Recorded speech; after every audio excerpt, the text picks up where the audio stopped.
Good evening, ladies and gentlemen. Welcome to our regular board meeting for the Rossmoor Community Services District. Today is October 10th, 2023, and can we have a roll call? Roll call, Director Barkey. Here. Director Shade. Here. Director Maynard. Here. Director Searles. Here. President DeMarco. Here. Okay, let's stand for the Pledge of Allegiance, and Boy Scout Troop 642 will lead us.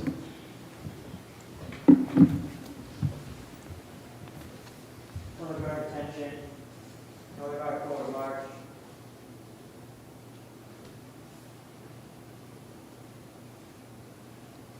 Color guard halt. Color guard cross the colors.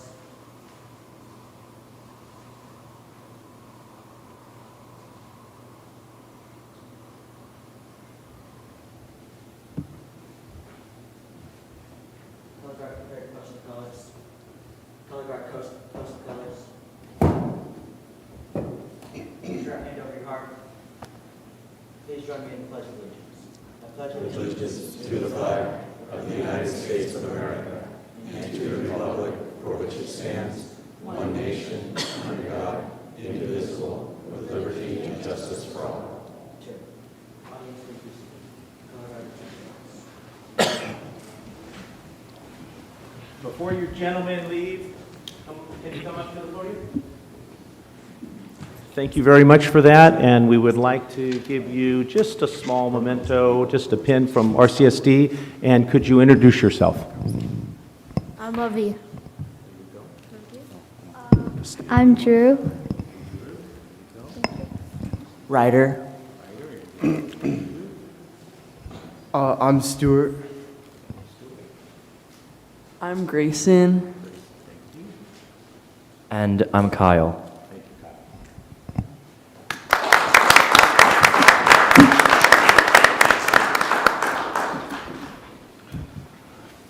Okay. We have several presentations. I'm moving the order of one of them. I'm going to start with D, the fentanyl awareness presentation, and I'd like to bring up Captain A.J. Patella.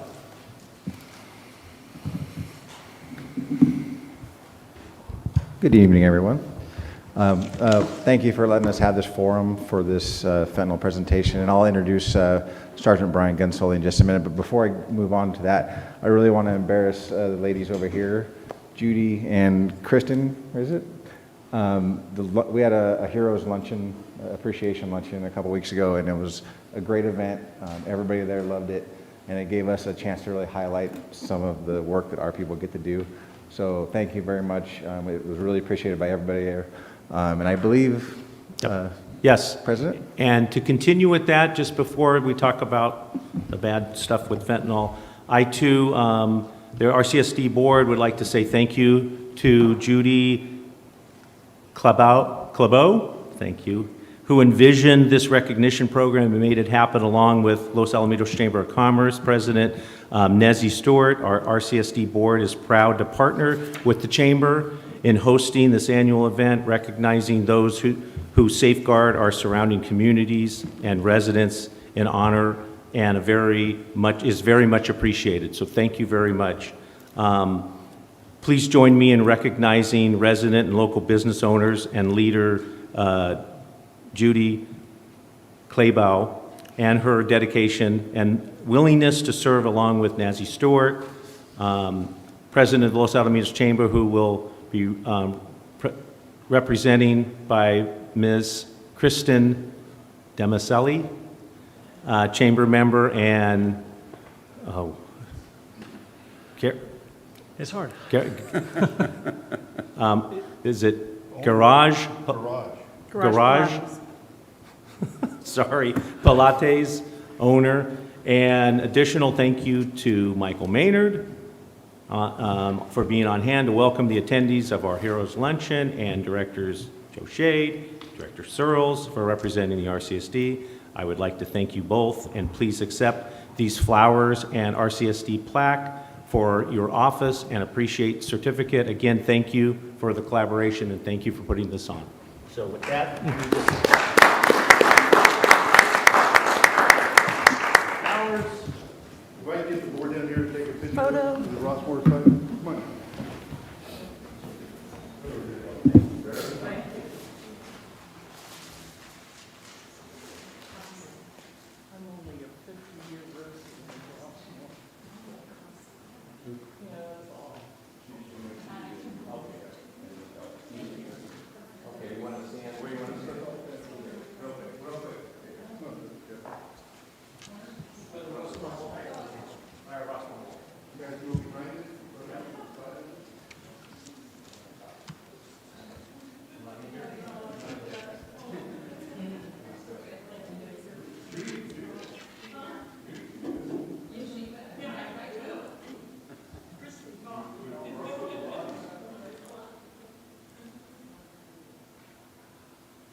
all yours.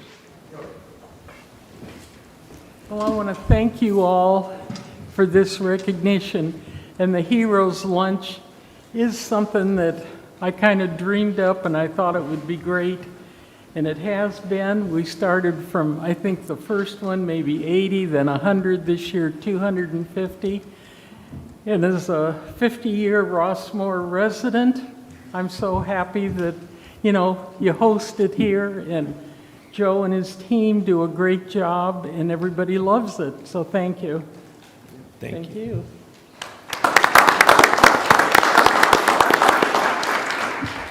Well, that'll be a perfect segue because I believe they are going to be helping us with our fentanyl awareness campaign as well. The chamber. No. No, you don't have to come back up. It's all right. There's more to say. No, you can sit back down. What? You're good. I was just thanking you again. Oh, I thought you... No, you're good. Oh, what do I do? I'm going to embarrass him now. All right, so segue into my partner here, Sergeant Brian Gunsel. He's really taken our drug education and awareness programs to new levels, and obviously the latest and greatest thing is the fentanyl crisis. So he partnered with a local member of the Rossmoor community, and I had almost zero to do with this. It was all these guys, so I'm going to shine the light on them and let them do their thing. Great. Thank you, Captain. Thank you, Captain Patella. Good evening, everyone. So I'm Sergeant Brian Gunsai with the Sheriff's Department, and I currently work in the Public Affairs and Community Engagement Division. I'm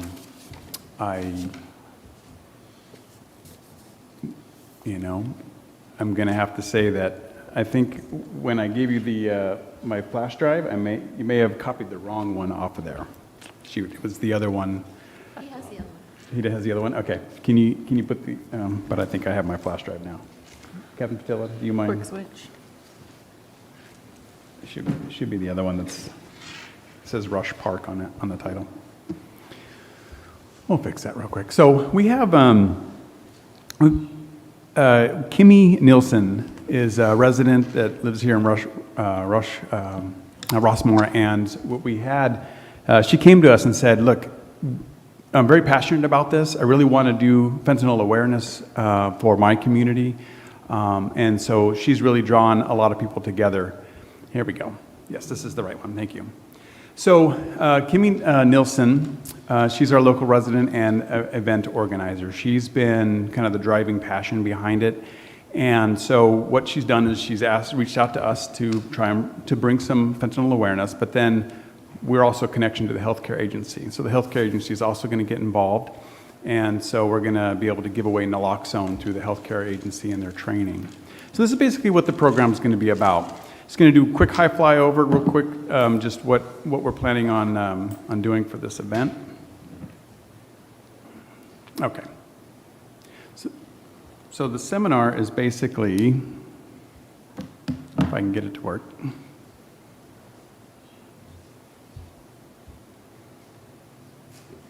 Okay. It's going to be 5 parts. Part 1, we're going to provide lots of education for the community, and then we're going to have Part 2, which is going to be personal experience testimonies. Particularly, we'd like to have a parent talk about the experiences of having to deal with a child who's using fentanyl or maybe dabbling with fentanyl a little bit, and what they can do to help with that.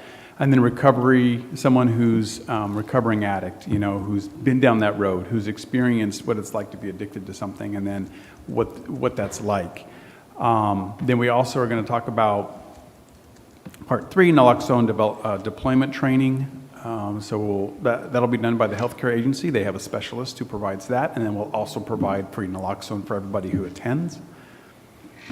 And then a discussion panel where everybody who has spoken will come up in front. We can answer everybody's questions if they have more questions that we haven't answered yet. And then resources. We'll have resource tables in the back of different programs and that people can maybe get some help if they're experiencing it. A lot of times people who do show up are people who want to know more because they have a problem going on in their family, or they know somebody who's close to them and they just want to know more information. So we like to provide those resources to them.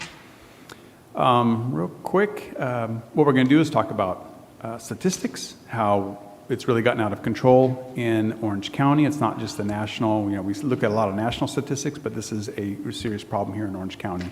Particularly, Rossmoor has about 20.3 people dying per 100,000, according to 2021 statistics, which is the last ones.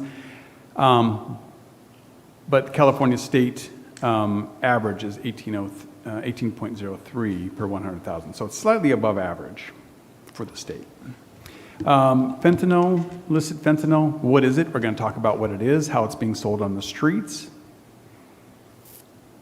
We're going to talk about the deadly dose, how you just need a very small amount for it to be deadly. 2 milligrams is all you need, and that's why it is such a problem.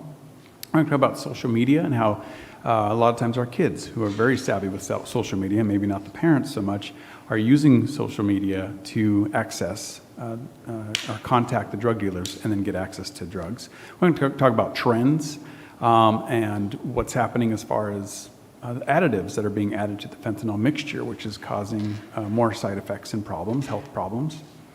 We're going to talk about the signs and symptoms of drug use, so that if someone has a family member maybe using, they can spot those signs and symptoms. It's more than just what's on the nod here. We'll have kind of a list of things to look for. We're also going to provide what do you do if someone does overdose? What do those steps look like? And then we're going to, how do you protect your kids? A lot of this is we're going to be marketing to the schools. And so parents may be coming to these just to learn more about fentanyl, because it is the #1 killer of teenagers right now in Orange County. And so we're going to have some tips on how to protect your kids, how you can talk to your kids, what you should include in that talk.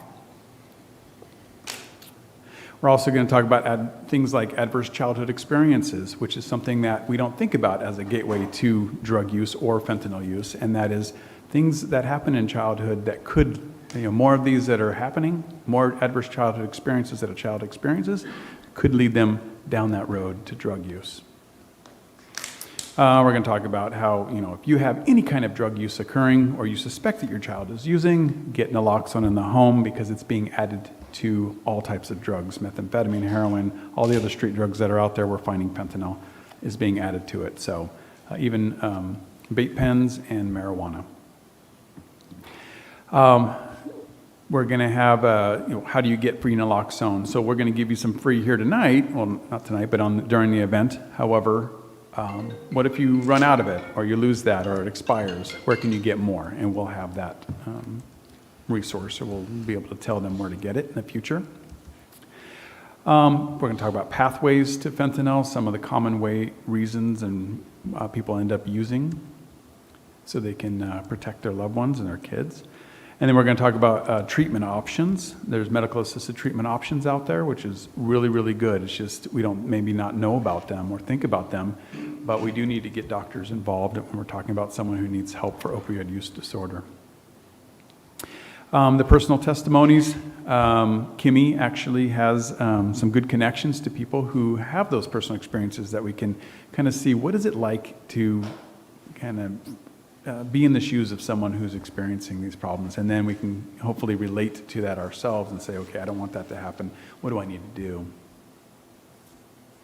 The naloxone deployment training, that's going to be done by the healthcare agency, and they typically show a video and then have an expert that talks about it, and then after that, everybody just signs a little piece of paper saying, yes, I got trained, and then they get their free naloxone. Okay, so we'll distribute that. And everybody's going to get 2 doses, so one box will have 2 doses in it. And then we'll have a discussion panel where everybody can ask their questions if they want at the end. And then we'll have resource tables. So that's part 5. And that'll pretty much wrap up the whole night. That'll be from 6:30 to 8 p.m. And I'd like to, I can take any questions if you want, or Kimmy, if you're here, our passion behind everything. Do you have anything you want to add? Okay. Good evening, everyone. Thank you for allowing us to present this to you. My name is Kimmy, you just heard. And this is what the naloxone looks like. There's an 8 milligram and 4 milligram. I do have as he was saying, people in recovery who have suffered from fentanyl overdose. I myself have never used it. It's just, my son is out there. He's not using drugs, but he's 19 years old, and he's going through that I don't like my mom stage. I also have a 13-year-old, which I don't know, but I just watched a video that is 2 weeks old, and instead of it being the statistics, sorry, and the age group was from 6th grade up, now it's fourth grade up. Okay, 4th grade, and parents are sweeping it underneath the carpet. They go other directions so their kids don't see what's going on the streets. There's literally people, Freddie over here, he's retired at Long Beach PD, or LAPD, I'm sorry.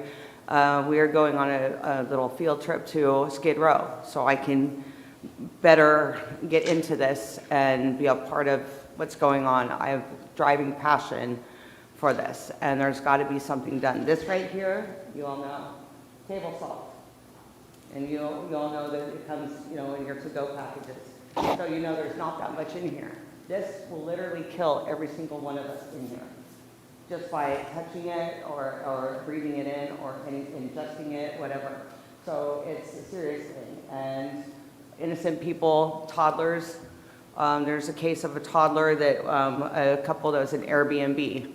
And they were filming their toddler having its first, a precious moment of learning how to walk. And instead of filming that, they ended up filming their toddler, their little boy ODing, just from touching the table, not even going to their mouth or anything. So it's sad.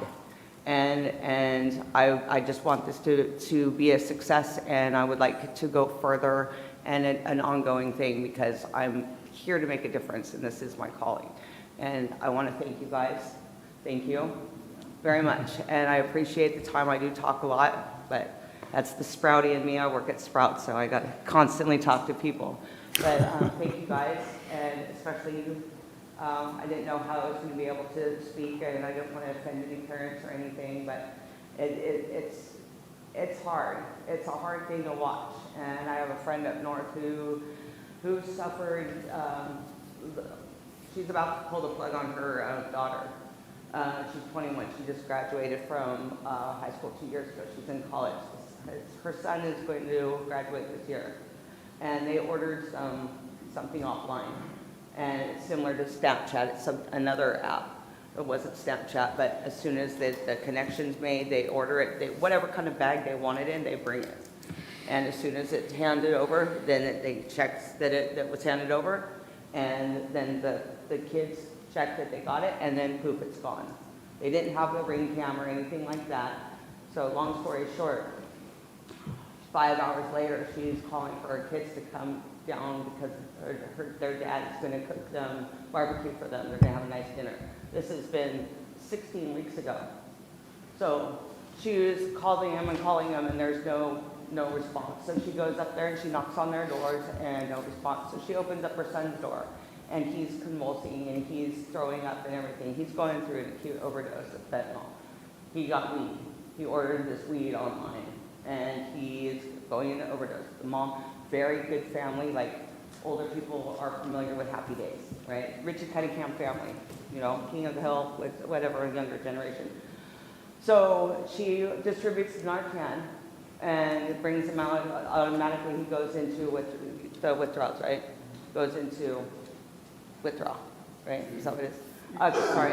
And so she knocks on their daughter's door and is screaming. She's blue. She's blue, and there's no sign of life. So the daughter, long story short, sends back to school 1 day a week. Thank God, and daughter is on life support with 85% of brain dead, and they're trying to decide if they're going to pull the plug. So thank you guys. Thank you. Thank you, Thank you. Thank you. So you can see how she's our passion behind this project, and we're really happy to partner with her and Fred Faustino, who is also here. He is also working with Kimmy and myself, and then the healthcare agency, and we're happy to bring this to the community, just to bring awareness and hopefully save some lives. If anybody, certainly parents, we want them to be aware that this danger is lurking out there for when they're teens, or kind of maybe going off the rails for a little bit while they're teenagers. So more awareness is always a good thing. Okay, so thank you so much. Appreciate All right. the time. Thank you. The recognition, Joe? Oh. Joe, we're going with A? Yeah, okay. So next. Chris, can you come up and give a Yep. hand? So next is recognition of sponsors for our summer family festivals. President, can I get all the board over and they can, we can all shake hands and take pictures and. Should be. See if it's on. You got the list? Who's here? Oh, sorry. Okay. Who's not? Okay. Okay, all right.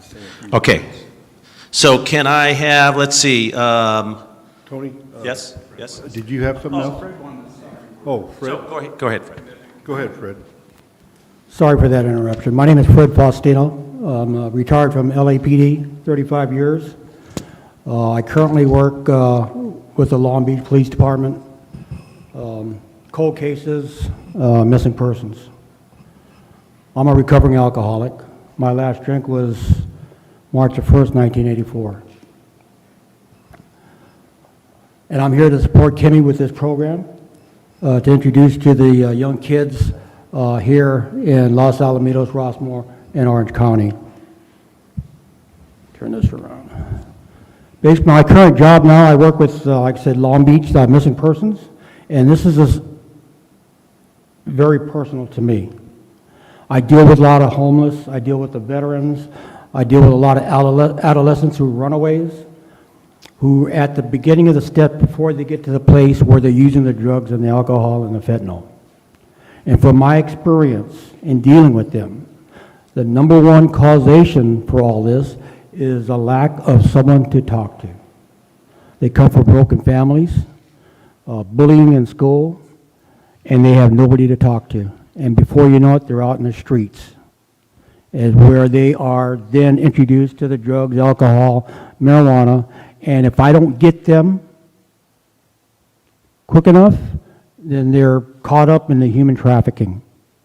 So I'm talking from personal experience in dealing with this, and the key thing is, like Kimmy, this is a long time coming, to get those kids in their rooms today, to give them the knowledge, to give them somebody to talk to, resources that are available. I know personally in Long Beach that we have resources for the kids, the adolescents, to help them deal with the issues they do today so they don't have to go out in the street and find the drugs and the alcohol and be involved in human trafficking or gangs or what have you.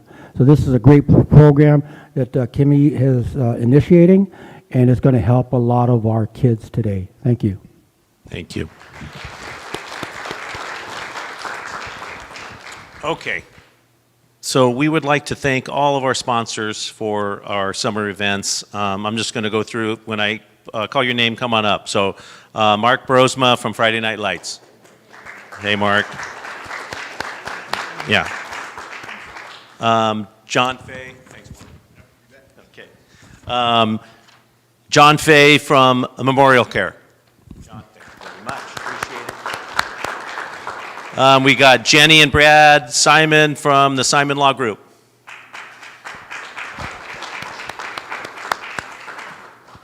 Thank you, guys. Thank you very much. Thanks for the sponsorship. Okay, we got Kathleen and Kevin Tomlin from Tomlin Team Real Estate. All right.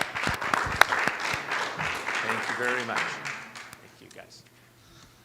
And let's see, Rob Thompson from West Coast Arborist. Thanks, Rob. Appreciate it. We got Nicole Moya from Moya College Success. Not here? Is she here? No. Okay, Robert Kaplan from Los Alamitos Pediatrics. Thank you, Robert. And Laureen Swanenberg from Homes by Lori. Homes by Lori. Thank you very much. Okay, let's get how do you want, group them all together? Sure. Okay, let's get behind the wall, or, yeah. We got wide angle, hopefully we got wide angle iPhone. Up against the wall, go on. Go on, get in there, grab in.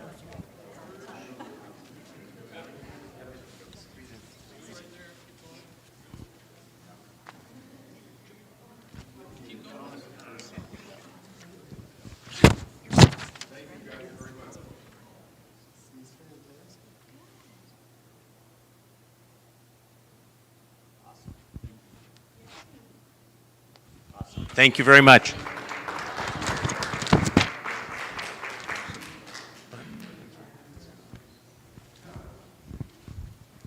A lot of walking this meeting.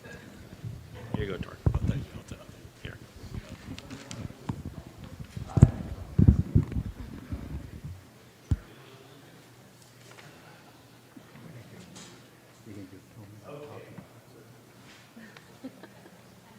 Next, we have a presentation by Douglas Gaber, Chair, and James Fizzler, Commissioner, Orange County Local Area Formation Commission, otherwise known as OC LAFCO. Welcome, gentlemen. Thank you, Mr. President, and directors and staff. Jim Fizzler, I'm a director at Mesa Water District. I've been attending your board meetings here annually since about 2011, except for the COVID year. I want to say I've watched a lot of governance happen here, and I want to congratulate you on the great job that I've seen happen in the last 12 years I've been visiting. Like you said, President DeMarco, I'm here tonight to talk about OC LAFCO. And for the benefit of your audience, I just want to briefly say what it is. You know, it's an acronym for Orange County Local Agency Formation Commission, and we're tasked with ensuring the efficient and effective delivery of municipal services by cities, the county, and special districts such as yourself. And we do that through municipal service reviews that we do every 5 years. We look at the services provided, such as police, fire, sewer, and water. Look at the cost, how it's financed, the value to the residents. Are there alternatives that are better, a better level of service, and how sustainable your model is? So that's what LAFCO is. And now the reason I'm here with Doug is we do an annual tour of all the special districts because you guys elected us to represent you. And we like to check in. And when we were running for the office, we came to you and we made a couple promises. We said we would do increased outreach, and we would also try to have OC LAFCO be more of a facilitator, not an initiator, and to be a resource. And so Doug and I, you have in front of you this special district dialogue. We started that 3 years ago. We sent it out quarterly by email. It only is about special district LAFCO items, but it has a lot of links on it, as you can see. And so if you're in an email, you hit that and you can go through, get pages and pages of whatever the agenda was if it's something you're interested in. So besides that outreach, from that, the LAFCO itself now is doing a biannual edition called The Pulse, which is sent to general managers. We send ours to every elected official in special districts in the email. They send it to the general managers, and hopefully that's distributed, and it's all things LAFCO, and it's about 4 pages. We keep ours to 1 page because we want you to read it. The facilitator part and also the outreach is this tour. So the facilitator part of LAFCO, though, is the approved website. There you can find maps of the special districts, the cities, your sphere of influence. You can find forms if you want to do applications for annexation to something, detachment from something, sphere of influence amendments, reorganization, consolidations. You can find out costs, start the process, and then there is a hard stop. Now submit this to LAFCO and we'll get hold of you and get into more detail. So basically, we told you we would do that. I think we've done that. We've got a lot of good feedback as we go around to the special districts. And I'll hand it off to Doug Davert, your other special district member, and also the chair of LAFCO. Thanks, Jim. Mr. President, members of the board. My pleasure to be here again. As Jim said, we like to come out every year or two and check in with all of our special districts. Since we've got Mr. Vicarelli sitting here very patiently waiting, I told him I'd only take 20 or 30 minutes. Just very quickly, I think Jim covered a lot. We did tell you that we were going to make LAFCO more user-friendly, make it much less of an authority to be feared, and turn it into more of a resource. As you know, your MSR will be coming up next year. You're in the coastal region. We'll be doing all the coastal region districts and cities next year. And I can't imagine that you have any worries at all. It's not a whole lot changes in Rossmoor. It remains as beautiful as it was the day it was built. And I know you all value your independence, and we're here to help keep you as independent as you'd like to be.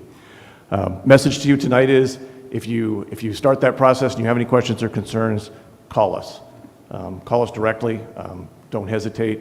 If you want to invite us back to a meeting because you've got questions, we're happy to come out and do what we can for you. So with that, have a great rest of your evening, and I thank you. Jim and I are available for any questions if you have any. Go ahead. When you say next year for our MSR, is that a calendar year or your next fiscal year? When does that actually start? Yeah, it's the 24-25 fiscal year. So what month does the fiscal start? Our fiscal year starts July 1st. Oh, so I just wanted to put it in yeah, perspective. you've got roughly a year before we'll kick that off. Okay. We're running a little behind too, so it may drag out a little past that, but you've got plenty of time. Okay. All right. Any other questions? I'm sorry, what was that date, July? July 1. Thank you. Roughly in July of next year. Thank you. Thank you for coming Thank out. you. Appreciate it. Have a great night. Thank you, Jim. Okay, next up, Golden State Water, Ken with Orange County District General Manager. Hey, Ken, how you doing? Hi, I'm doing great. Thank you very much, President DeMarco, members of the board. Thanks, Joe, also for inviting me back. I think I was here 17 months ago to talk about us ripping up your streets. Yeah, I remember that day. And then 2 months later, I came back to plead and present on mandated conservation. What a difference a year of the gift from the heavens can make in all of California. So we're not currently in emergency drought measures, but I'm here to update just briefly about some of the things that are going on up in Sacramento and across the state related to conservation programs and conservation regulations. With that, let's see, I guess I need to figure out the right button to press. That should be easy enough. And there. So just real quickly, these are the two projects that we started last year in May. Mostly, this first one was about 2.25 miles of mains, physically replacing those mains in the northwest section of Rossmoor. It included almost 250 new services to the homes there and 24 fire hydrants. We said that we scheduled the work between May and March, and I'm happy to say we did complete on schedule, even with the rains and other delays. Originally, I presented a project estimate of $3.2 million, and the project was completed at $2.8. The second project was a replacement project for several dozens of fire hydrants, most of which were in the Rossmoor community. And as I mentioned last year, these were fire hydrants that had been installed with the original pipes back in the 50s and 60s, and they were difficult to get parts for repairs. And as you can see from the map, those replacements were spread around the community. We indicated that it would be about a $1.5 million project and hope to have it completed by December of 2022. The notice of completion was delayed almost a month, but it was completed in January. And fortunately for about $810,000 instead of the $1.5 million. And what we did throughout that project, as I stated we would, was deliver construction notices to residents affected by the construction, gave them at least 14 days notice before we had any turn-offs of their service, which were all very temporary, to tie in their meter and their house plumbing to the new mains. We kept updates on our website and our social media platforms. Sorry. So now moving on to conservation. So back in July, we were under mandated water conservation measures, and I presented what that meant for Rossmoor and the customers here and most of California. Well, what we're dealing with after a nice wet year is the emergency drought has been lifted, but conservation as a California way of life continues on, and that's basically presented and supported by the governor and past governors. And the main legislation that we're having to adjust and prepare for evolve around SB 606 and AB 1668, both of which date back to about 2018.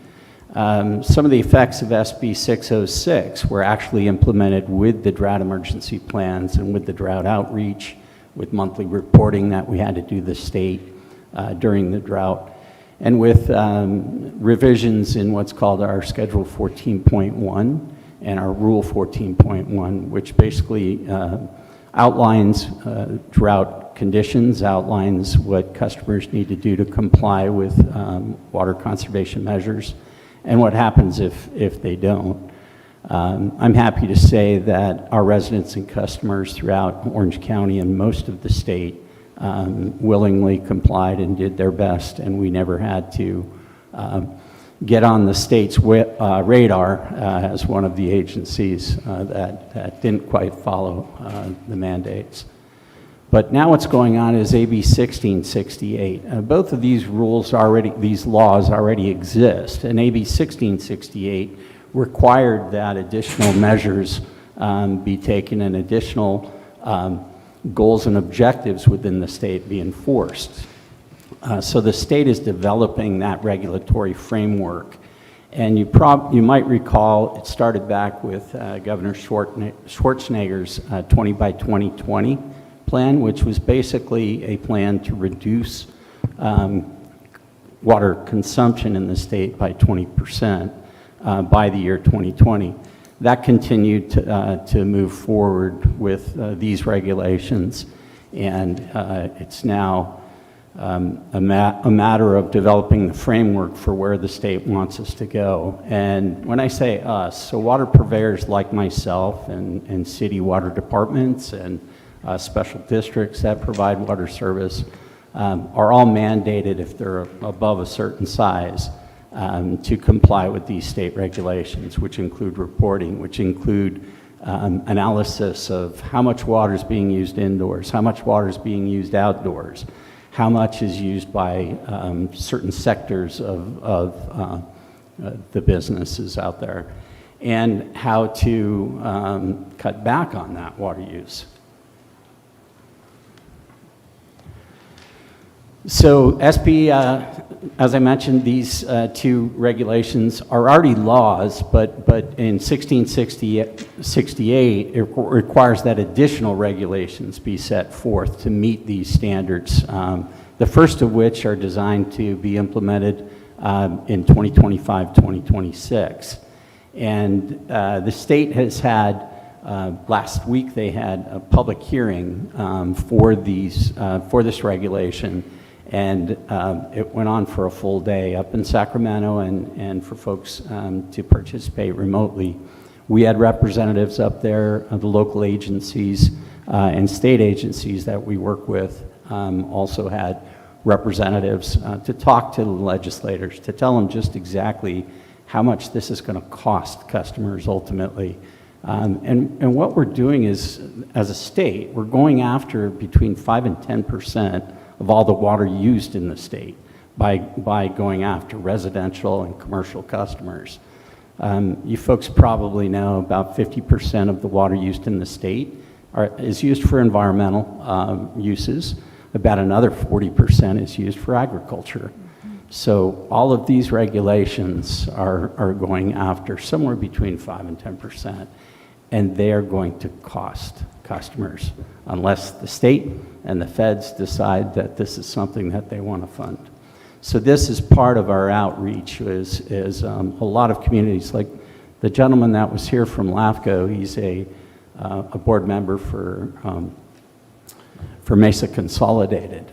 There was a local public forum that included MODOC, the Municipal Water District of Orange County, Santa Margarita Water District, South County Agency, a large South County agency, and Irvine Ranch Water District. These are all Orange County special districts like Mesa that started on conservation back in the 90s by creating what's called budget-based water rate structures. So they determined how much water should be used per capita for individuals with indoor use, how much they believe should be used outdoor, depending on the type of plants and the microclimates that particular homes exist in, et cetera, et cetera. And all of these measures have they've helped to develop these regs to say, yeah, it's possible, but what you don't hear about is the cost associated with those budget-based rates and with continuing that sort of analysis. The state is essentially saying everyone now with more than 3,000 service connections, a water purveyor with more than 3,000 service connections is going to have to develop that type of analysis with their water use. Oh, and I'm going to read off some of these focuses of the established targets: irrigated land measurement, large landscape areas, and non-functional turf for the CII, which is commercial, industrial, and institution use, and of course HOAs. So what does it mean to have non-functional turf? Well, basically, the definition out there very loosely is if the feet that touch that turf is basically the folks maintaining it, other than pets, then it's non-functional. That's not a great definition, and I've been in the water business for 32 years. I have nothing against synthetic turf, except it doesn't provide oxygen and absorb carbon dioxide, but we still have rebate programs across the state to get more of that in there. Some of the outcomes of these bills will include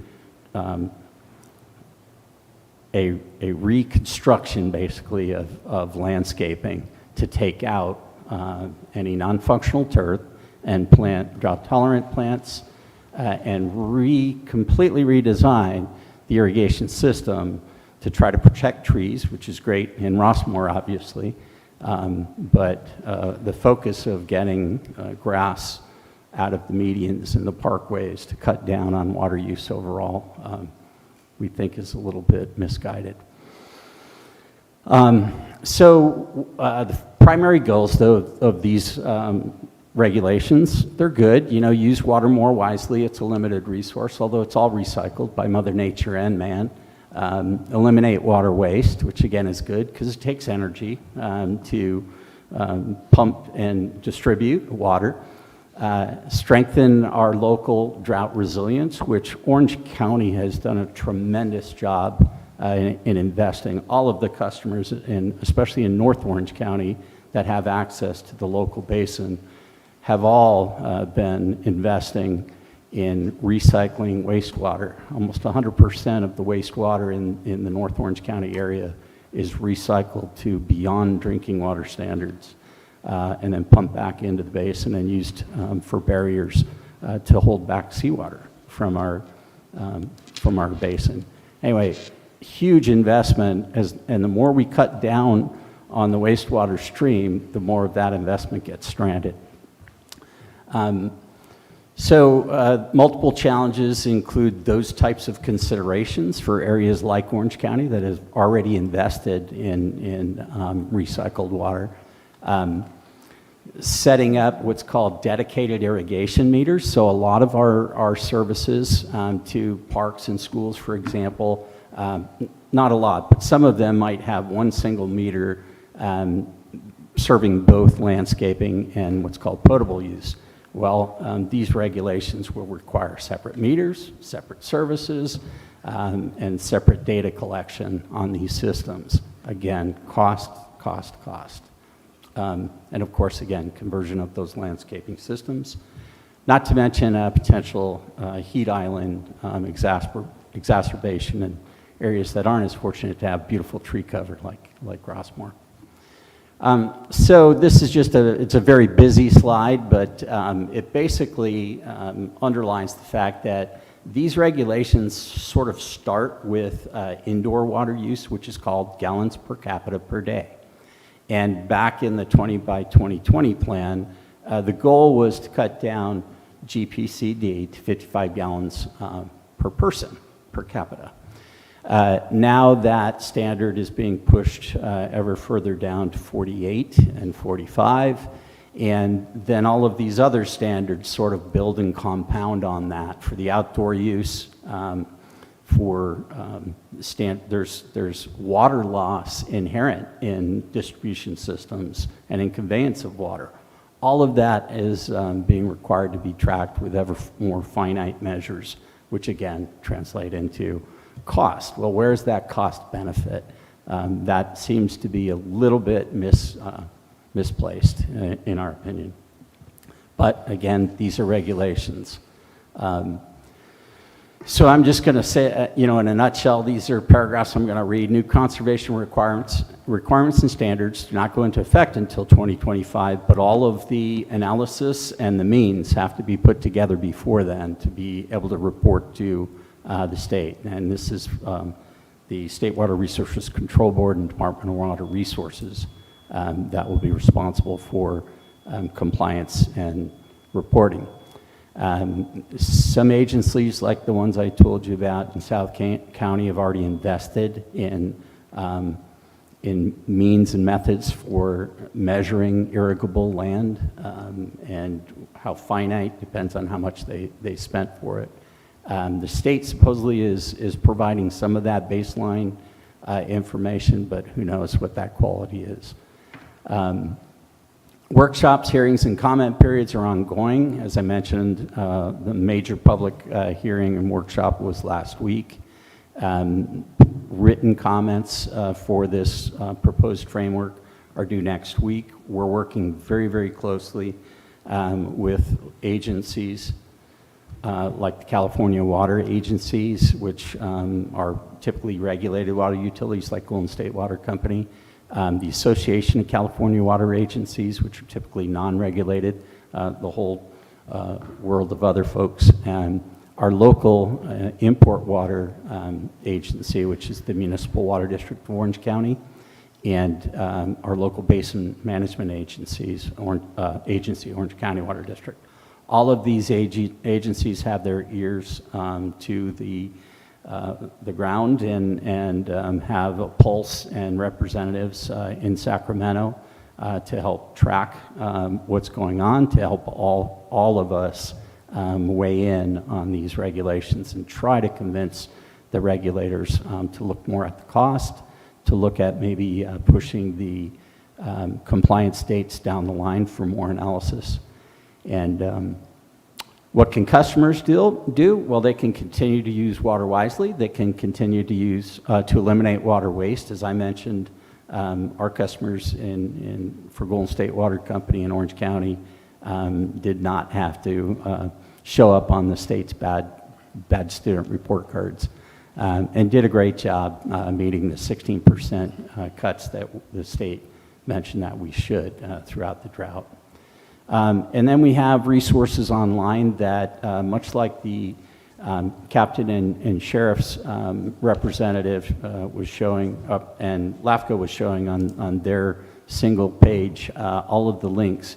If customers go to our website and select the area, our service area is called the Los Alamitos Customer Service Area, but they could pick Rossmoor, they could pick Los Al, they could pick Cypress, any of our cities here in this West Orange County system. And that'll point into a website that has links to a lot more information. I have one of the sources too on those links is a brochure for Los Alamitos Conservation Rebates and Programs for 2022 to 2024. Again, that's a hot link on that website. And one of the things that I just heard about today that isn't even updated on our website yet is sorry, I don't know if I can go back, but anyway, yes I can. Went back too far. Something called a flume device, the very last bullet on what customers can do. This is actually customers and businesses. The device is called a flume. It's been out there for multiple years. We've got over 700 of those devices installed just in our Orange County district. Those devices are free and they are free to install. And that website, that email, will@flumewater.com, will link customers who are interested in this device. It's a device that straps onto the meter. We can still read the meter. It doesn't damage the meter in any way. But then customers will download an app, and it's a smart app, and the system uses analytics that are pretty well developed to give folks notices if there's a leak, if there's excessive water use. I'm ashamed to say I'm also guilty of sometimes having the sprinklers turned on and forget to set the timer properly, go away, and my wife's trying to fill the sink for dishes. She said, "Are you running water?" I said, "No." And then I look outside, and by golly, if I had that warning signal, it would tell you that something's happening out of the ordinary. Now, there's some pretty incredible analytics, but it's also like everything electronic nowadays. You might give up, read the fine print. The data can be put together and utilized and helps with water conservation and helps folks like us know where and how much these programs are effective. So it's a good thing, but folks aren't being forced to use it, but it is a voluntary and free resource. With that, Joe, if I didn't take too long, I can answer a question about that, but I also, do you want me to mention about the notices that the board's probably getting? Yes. Just real quick, and I think the latest one was probably Monday. So one of the other mandates by the state has to do with water quality reporting on compounds called PFAS, and you folks have probably seen 3 or 4 of them since this reg came out in 2020. Whenever the board required testing for these compounds, these man-made compounds, starting in 2020, and they've implemented additional testing. The Orange County Basin does have hits for these PFAS, these man-made compounds, and every time the testing indicates above a certain level of these contaminants, and it's called the notification level. In this case, it's 4 parts per trillion of these compounds, so pretty finite measurement. But whenever the testing results above a notification, we're required to notify elected officials throughout our service area. 4 parts per trillion in our drinking water? That's correct, in the drinking water source. So not in the drinking water you're consuming, but in the drinking water source. So the source is tested, for example, this is well sites. But then that well water goes into the distribution system and mixes with other well water and with import water. So not at the customer tap, but at the supply. And these are the regulations are for these notifications. Then there's another level much higher than that called the response level. If the source tests above the response level, then the state recommends you take the water source out of service or apply treatment. I say recommends. They haven't yet set what's called the actual standard, MCL, maximum contaminant level. Once they set that, then we're required to meet the MCL or take the system out of service. In the case of the notifications you're receiving, the sources are typically over in Stanton right now. That's where the effect is being felt throughout the basin. North Orange County, parts of Orange, there's at least 14 of the 19 purveyors that have had hits from the basin on these PFAS compounds. And they're typically in the wastewater stream coming from Riverside. So that's another source that they're looking at ultimately to control these compounds, many of which are no longer being manufactured. Well, Orange County Water District, the local basin management agency, is also proactively paying for treatment on wells above that RL, not above the NL, but above the RL, or 80% of that. The state is waiting for EPA to set the MCL. Once EPA sets it, we think the state will set the MCL, and that'll be, who knows, it'll either be this quarter or next quarter in 2024. So are you making an argument that we should be filtering our tap water before we drink it? I'm not. I'm just saying this is information that we're required to present, much like our annual consumer confidence report. If you read the consumer confidence report, you might say, ick. Well, all of that water, the requirements to report are there, but the water still meets or exceeds all state and federal water quality regulations. So it's more information, totally up to the customers, obviously. But with that, I'll answer any questions on any of the information that I overwhelmed you with this evening. I have some, but go ahead. Does anyone have any questions? No. I had a question on that. The state, we're waiting for the state basically to set those. Yeah, so the regulations exist already, and inside those regulations you have to develop additional regulations to get water users down to a certain point. Was that in process? I mean, It's in process, right? is there like a estimated time that it's supposed to be done, or? So right now, the regulation looks like it's going to be effective in 2025-26 for the first steps. It takes a lot of effort to comply with that 2025 compliance standard. So that's part of our argument right now, is it takes a lot of cost and a lot of time to gear up the kind of information that only a few folks can actually get right now from their systems. But yeah, the regs already exist. It's just additional regulations putting in the fine print to how to get to the state's goals. And actually, there's leverage and leeway for them. How far do they want to go with these standards?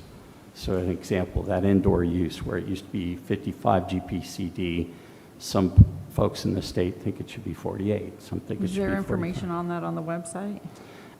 So that information is not posted on our website yet, but there's information on the state's website, and we are right now looking at draft letters that have been put together from those agencies that I mentioned, and once we have a sign-on for those, we'll share that as well to cities, special districts, folks, because we think more is better in this case.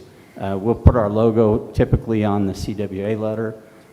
We'll try to set a separate letter from Golden State Water Company across the state with all the different districts, and then reach out to cities and special districts to have you folks weigh in as well. Hopefully, it's a very short timeline. We just got our draft from CWA yesterday evening. Internally, we're reviewing that. And MODOC thinks they'll have one by Friday, which again is an even shorter timeline. But most of these agencies, including Golden State, have had folks up in Sacramento or representatives in Sacramento trying to influence the path of these regulations. Whether we're successful or not, we'll see. So lots of regulations coming, right?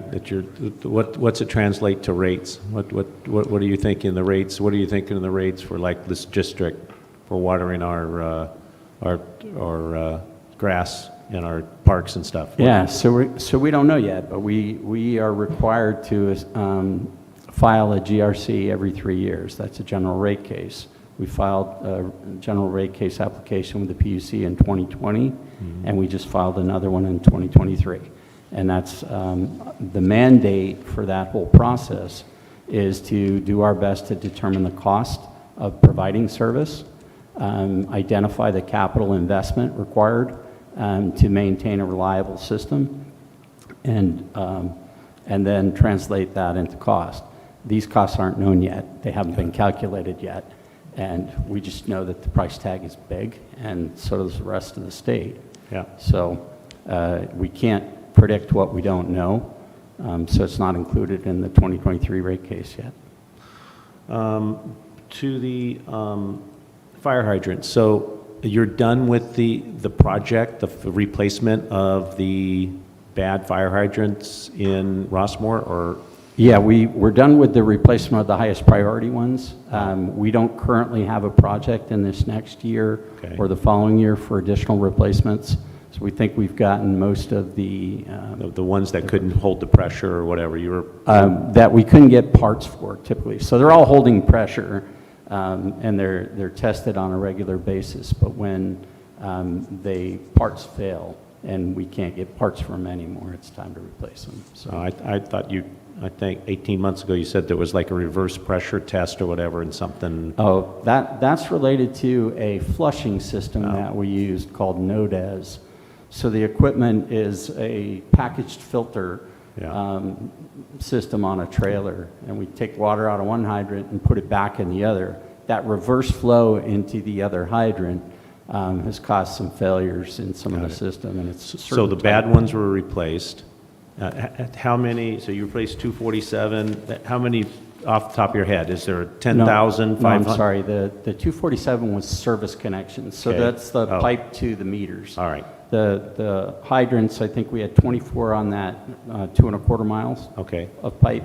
And those were the bad ones? And those were replaced because they were that old anyway, and we were replacing all the mains. The extra 40 in Rossmoor were the ones that we identified with parts that we couldn't get a hold of yet. I mean, still. Or that they've been hard to get parts. So I remember when you were here the first time, you were,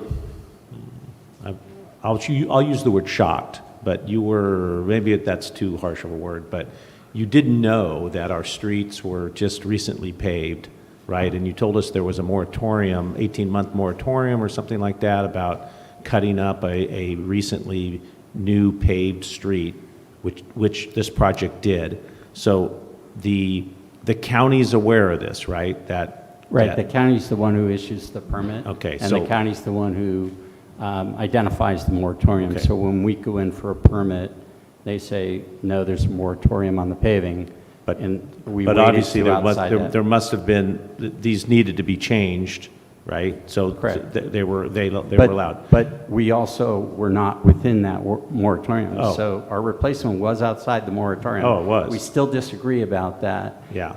The county, again, manages that. So there's two different moratorium periods. One is for a street reconstruction, and the other, a shorter period, is for All right, so let me get to my question. Ken. So what's the warranty on those streets? The contractor came in and, because I can tell you, a brand-new street is going to last longer than any time you cut up a street. I don't care how well you patch it. Now, some of the streets, they did a great job. Okay, they look good, but it's not going to be the same as, now that's a county street, right? So the county understands that they just came in and spent millions of dollars repaving our streets, and then, the water district came in and cut up several of them, especially our main Wallingsford going out. When there's issues with those streets, I guess we go to the county to repair those, because they're not going to last as long as a brand new street, right? They may, but not all the sections, especially the one going across Wallingsford. I mean, there's already, there's a hump on it. So I'm just, the process in terms of when those patch jobs fail, that's a county issue, right?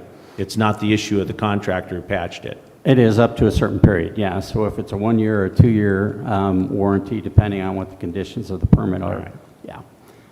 But those sections were all T-capped, which means I know. it's not just a trench. No, It's I also know. saw cut. Yeah. So anyway. I'd still rather have a solid street. But anyway, so in the future, in terms of, you don't anticipate over the next, couple years, 2-3 years for the existing old hydrants that are in Rossmoor to be removed? So also, most of those hydrants, the mains are in the sidewalk, not in the street for many of the old ones. So Okay. when we're replacing a hydrant where the main's in the sidewalk or behind, then it Easier. won't affect the Got paving. it. So I'd have to check, but I think that the majority of that main that we replaced brought it out into the street, and most of the mains that went into the track with the original development. Or in the sidewalk? Yes, sir. Okay. Yeah. But you can check, as you're walking through the neighborhood, if you see a hydrant, look and see Where the valve? could be a valve. Got it. Yeah. You said Okay. there was 40 of those left? No, there were 40 replaced with that project throughout. There were Okay, dots there were on the 40 maps. replaced. How many are there left? That's a great question. He just asked the same thing. I'll have to come back and give Joe that information. If 2¼ miles of pipe had 24 on it, I'm guessing that's a pretty small percentage, of the total hydrants in Rossmoor. Okay. But I'll remember to follow up and get that to Joe. Okay. All right, Ken. Thank you very much. Thank you for your time. All right. Appreciate it.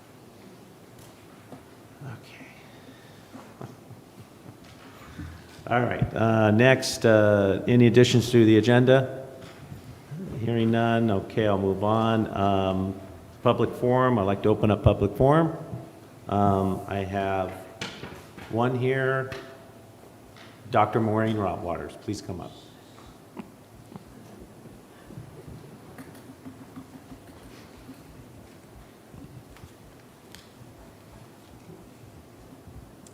Good evening, guys and gals. My first thing I wanted to announce is I'm on the board of directors at We Care, and I don't know if you guys are aware, but the executive director, Rob Lowenberg, passed away on September 23rd. But We Care is still up and running. We, as the board of directors, have vowed to keep the Thanksgiving turkey baskets alive, the adopt a family at Christmas and whatnot. We're still going to keep going as we look for a new executive director. So just in case you didn't know, that's what's going on with We Care. And I did go to the traffic meeting. I'm not sure if I can make it next week. And if a solution with Seal Beach is not able to be worked out, I am in favor of permit parking. And the more I thought about roundabouts, I am willing to give it a chance if we think it can solve some of the issues. At first I was like, are you kidding me, roundabouts? But I think it might actually work, especially if we can, landscape them drought tolerant, but nice.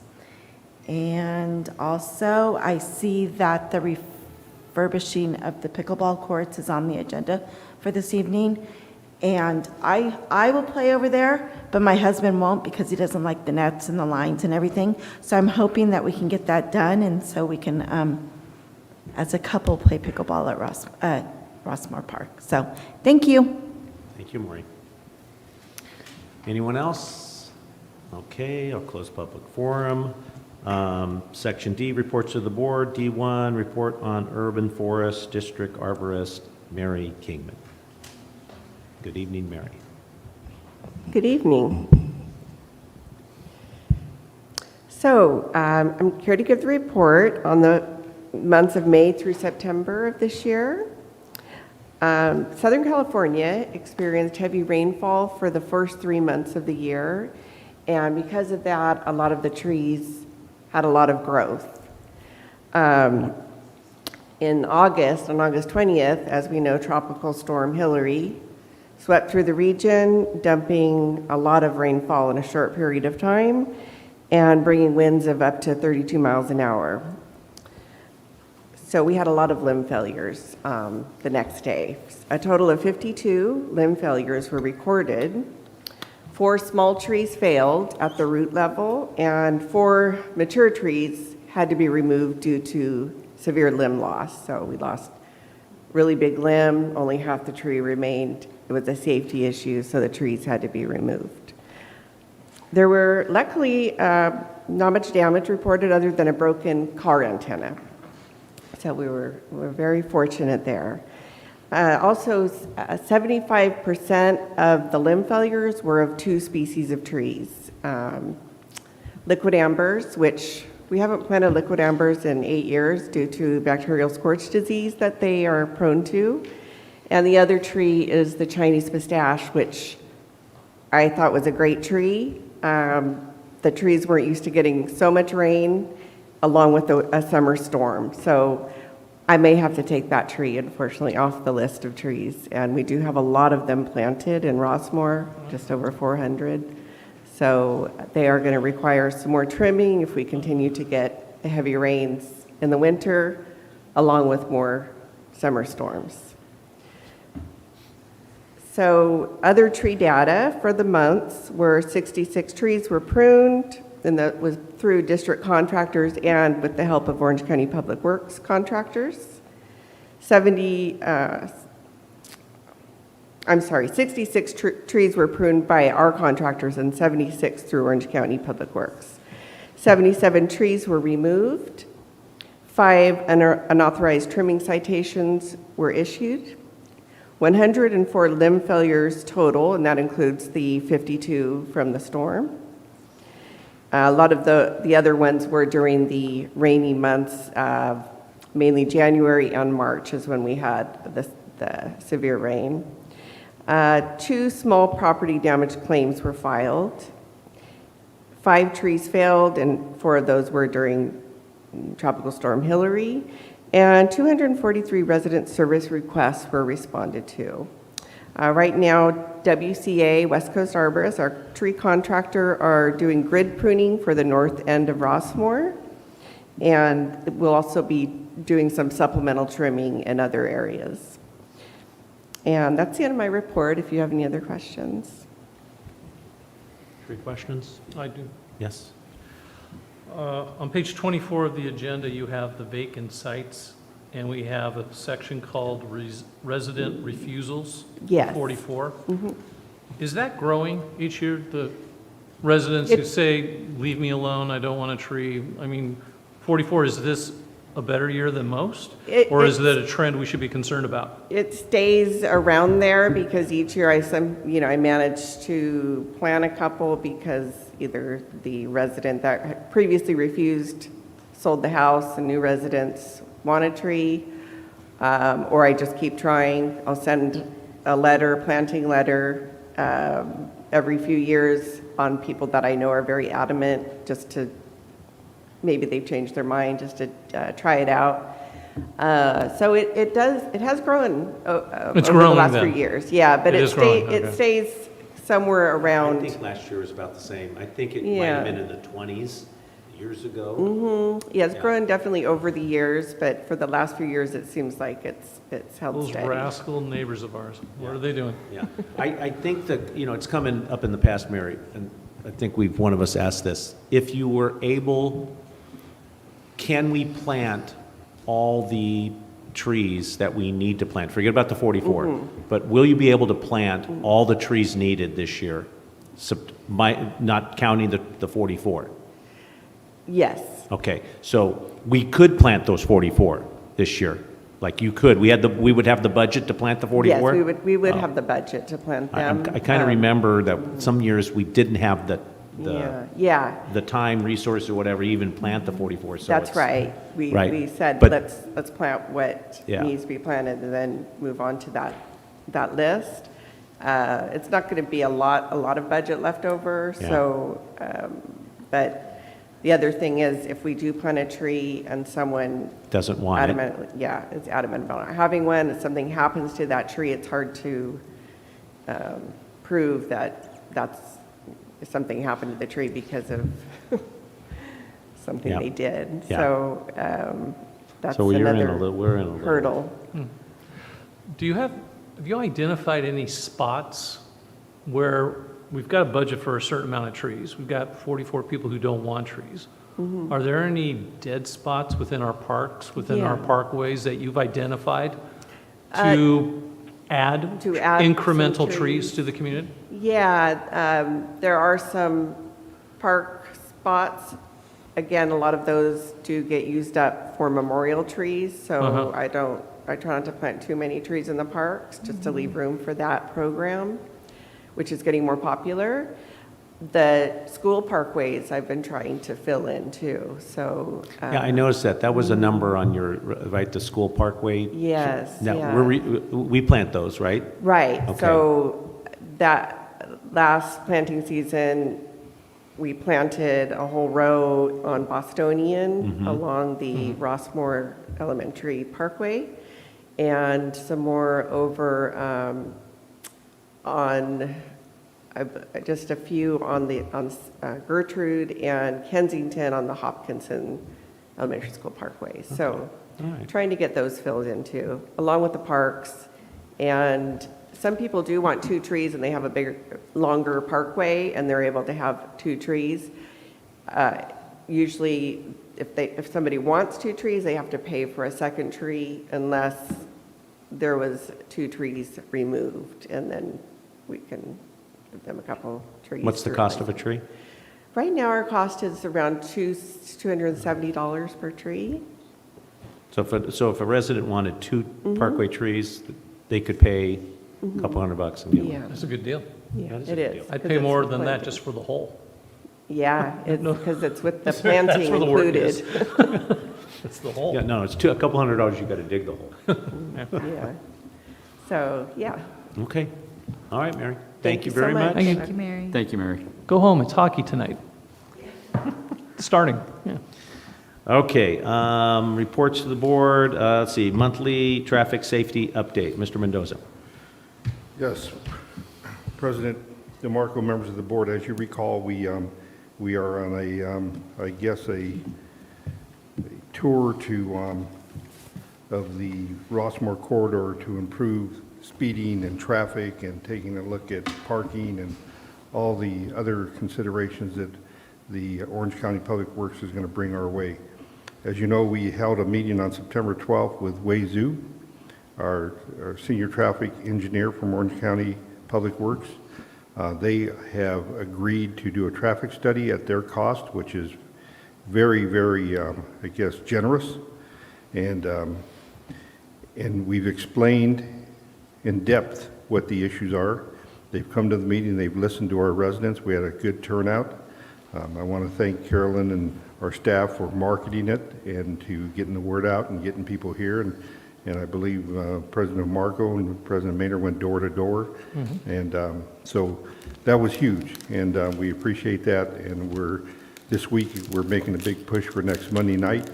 Next Monday night, Wei Zhu will be coming back to our community with other ideas of maybe doing a satisfaction survey of the community and asking the community for input on how they think that should be done and some of the questions that should be answered and asked.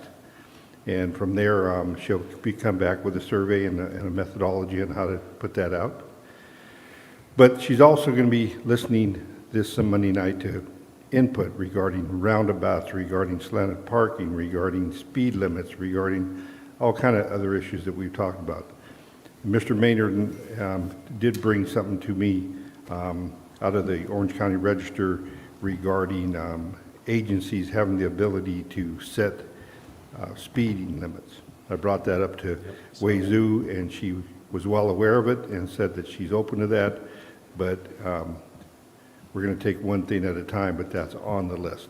So it's something that we can look at, and we can tone down the speeding limit, which I think is huge if we have enforcement.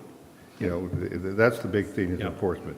But my disconnect with that, and I don't mean to speak out of turn here, is since myself and Director Shade took our oath to be at the dais here, I brought up speed. It always is, well, there's this algorithm and we can't do it and we can't do it. Everyone's been saying that. She's been saying it.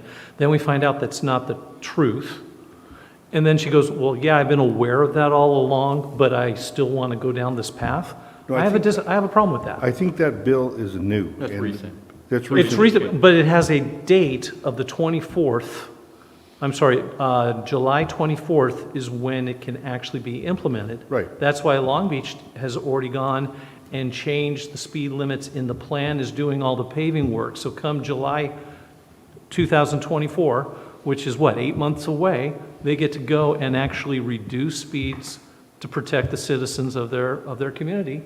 And No, just so you know, we met with the office of Doe, Supervisor Doe, and we brought that up to them as, let's hit the ground running and let's start working on it now. I realize that, and I brought it up to Wazoo, and she's aware of it. She said, you know, her point is baby steps. She's going to take on these other issues first. The county and a district is a totally different animal than a city. I mean, the city can act now, and they can get it done now. The county, they have to take into account all the other special districts, all the other, you know, areas they serve. So I don't think she's ignoring it. I mean, she's out here doing a study for us. I think it's on the list, and I think and we should bring it up, and I told her that we'd be bringing it up at our meeting and give us some type of, I guess, explanation and some type of plan, yes.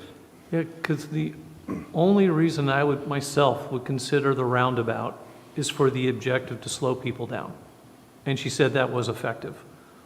But so is putting a speed limit sign that says 25. That's so much easier than doing a roundabout. And I don't know if Tarquin has looked at the new law that takes effect July 24th, but it says in that law, agencies, or I can't remember the specific term of art, but in there we circled it and we said this means county, and county people said, yeah, that means counties too, not just cities. It is. So. Absolutely. Okay. So we had I would say a very large outcome, or a lot of people at this meeting. It was a very good meeting. You know, Wazoo came back with options. You know, remember we gave her last year, here's the problems: speed, bikes, of course the parking, right? And again, historically, the county is adamantly opposed to any kind of parking permit. So speed and safety was the paramount. Not that I'm going to diminish the parking problem, because it's a huge it's a huge problem, especially the people that live there in Rossmoor. But it's kind of like a secondary, because county is, you know, they don't have a parking permit program. So she came back with, because they had the money to do all this research and get this consultant, you know, there's drone video of these corners that you can go watch on their website, which was pretty amazing. And so Montecito, and I would say the majority in the room were okay with Montecito going to 2 lanes with a center turn lane, just like Bradbury. And that's going to slow down Montecito. And the Wazoo did state that, you know, Montecito, it doesn't need to be a 4-lane like highway for a residential street that, other than, you know, 7:30 to 8:15 in the morning and 2 o'clock in the afternoon, it's just a residential street. It's not highly used. You know, when the schools are in and out, it is highly used. Okay, but even then, 2-lane highway, it's going to slow everybody down, right? So the other thing were the slanted parking. There was probably the majority in the room didn't like it. I don't know if there's not enough information. Is it going to work? But again, they didn't feel it was safe, okay? Again, it's going, oh, and the other thing was, in my notes, I had 160 parking spots. She came back and it was only 62 additional. Okay, it was 160. I wrote it down. So, whatever. Maybe she had the number wrong. So it's only a gain of 62. Okay, I mean, that's 62. It's more than what we have now. But at what cost? You got to back out and then go in. I kind of like the idea, but again, in terms of safety, maybe it isn't safe. I wish we could just do it one day and look at it, right? She did have a stat that those type of parkways has an increase of traffic accidents by a certain percentage. Yeah. And when I saw that stat with the footnote, looked it up on my own phone, it was true. I went, well, that's the last thing we want is more accidents. No, exactly. Especially potentially being next to a bike lane, and now you have Because tragedy. because you have to back out? Because you have to back out. And instead of just backing out this way, you're now backing out into traffic. Into traffic. Yeah, Into a so- lot of traffic. Yeah, well, again, in the morning, so in the morning probably be an issue. Typically, those cars are parked there, they come home in the evening and they stay there, right? It's because they live in the condos or the apartments. So, it's the detail level, so 2-lane, middle turn lane, okay? And then there's some options where you don't have any, because again, another concern, and the reason why Michael and I and Joe walked along Montecito, we wanted those people there. Yeah. I called them out. They were impacted residents. They're not like me living on Bostonian. They're impacted. They live with this problem, speed, everything, parking. I wanted to hear from them. So there were several out there. Another big one was they can't see when they pull out. Okay, when you pull out a Mainway and Tucker, you cannot see because of the parking. So one of the options is just make it all red, okay, and move everything open. Maybe you have a bike lane there, and then you have a lane, a middle, and on the other side, it gives more room on the other side. You can do 2 bike lanes or something like that. I forget what the drawing was, but one of them is just all red on our side of Montecito. Okay, now that's going to remove parking. Okay, so Right. that's going to impact now, more people are going to be parking in Rossmoor, right? They're going to go further in. Again, if we believe that we can still fight for the permit parking and still get the permit parking, then, maybe that's not a bad idea. It's certainly safer that way because you can see, exiting and entering, right? We have that problem on my street. Yeah. So, but I think the Bradbury type configuration where you have the left-hand turn lane, because it's not that busy of a street, was received well. Okay. It's just, Wazoo wants consensus, right? So we need to get enough residents to opine on which, I want them to understand each, because she had like 4 different drawings on how to configure Montecito. So we're having we're having the meeting Monday, okay? Hopefully we get a good turnout. It's a committee meeting, right? Yeah, it's a committee meeting, Okay. right? So hopefully we have a good turnout. I don't know what I think, Joe, what's the plan? What's the plan after Monday? The plan Monday is to get input. She's going to ask questions regarding the survey and find out what type of questions does the public think she should ask. Yeah. She's going to dwindle it down to, like I said, the methodology, how to get the survey out, how to get it back, and how to, make sure that we're capturing the right information. And she's going to give, I don't think she's going to give all 4. She's probably only give, after Monday, she'll dwindle it down to maybe 2 choices. And I think we're going to go from there, Yeah. We're going to do we're going to do a full court press here. We have all the email addresses, phone numbers. Of everyone. And we're going to divide it up. We're making phone calls all week. We're sending out emails. We're sending out social media. And we're probably going to knock on a few doors too, but yeah. So that's Montecito corridor. And I agree with you that to me, it's kind of like a soft push on the 25. I think once we land on a configuration, again, I don't know what the county reg is, maybe we just ask her, hey, so what is it? How do we get this down to 25 miles an hour? You know, just Montecito, just like all of our other streets. So maybe we push that because it's going to take some time to reconfigure all that, do all the plans, but we continue to push it, because I agree with you. Montecito should be 25 miles an hour. But we need enforcement as well. Okay, you can put all the signs up, you make it 15 too, you know what I mean? I just know just a sign that says 25 miles per hour is much easier to execute than a roundabout. Yeah. I do believe in the 3 lanes.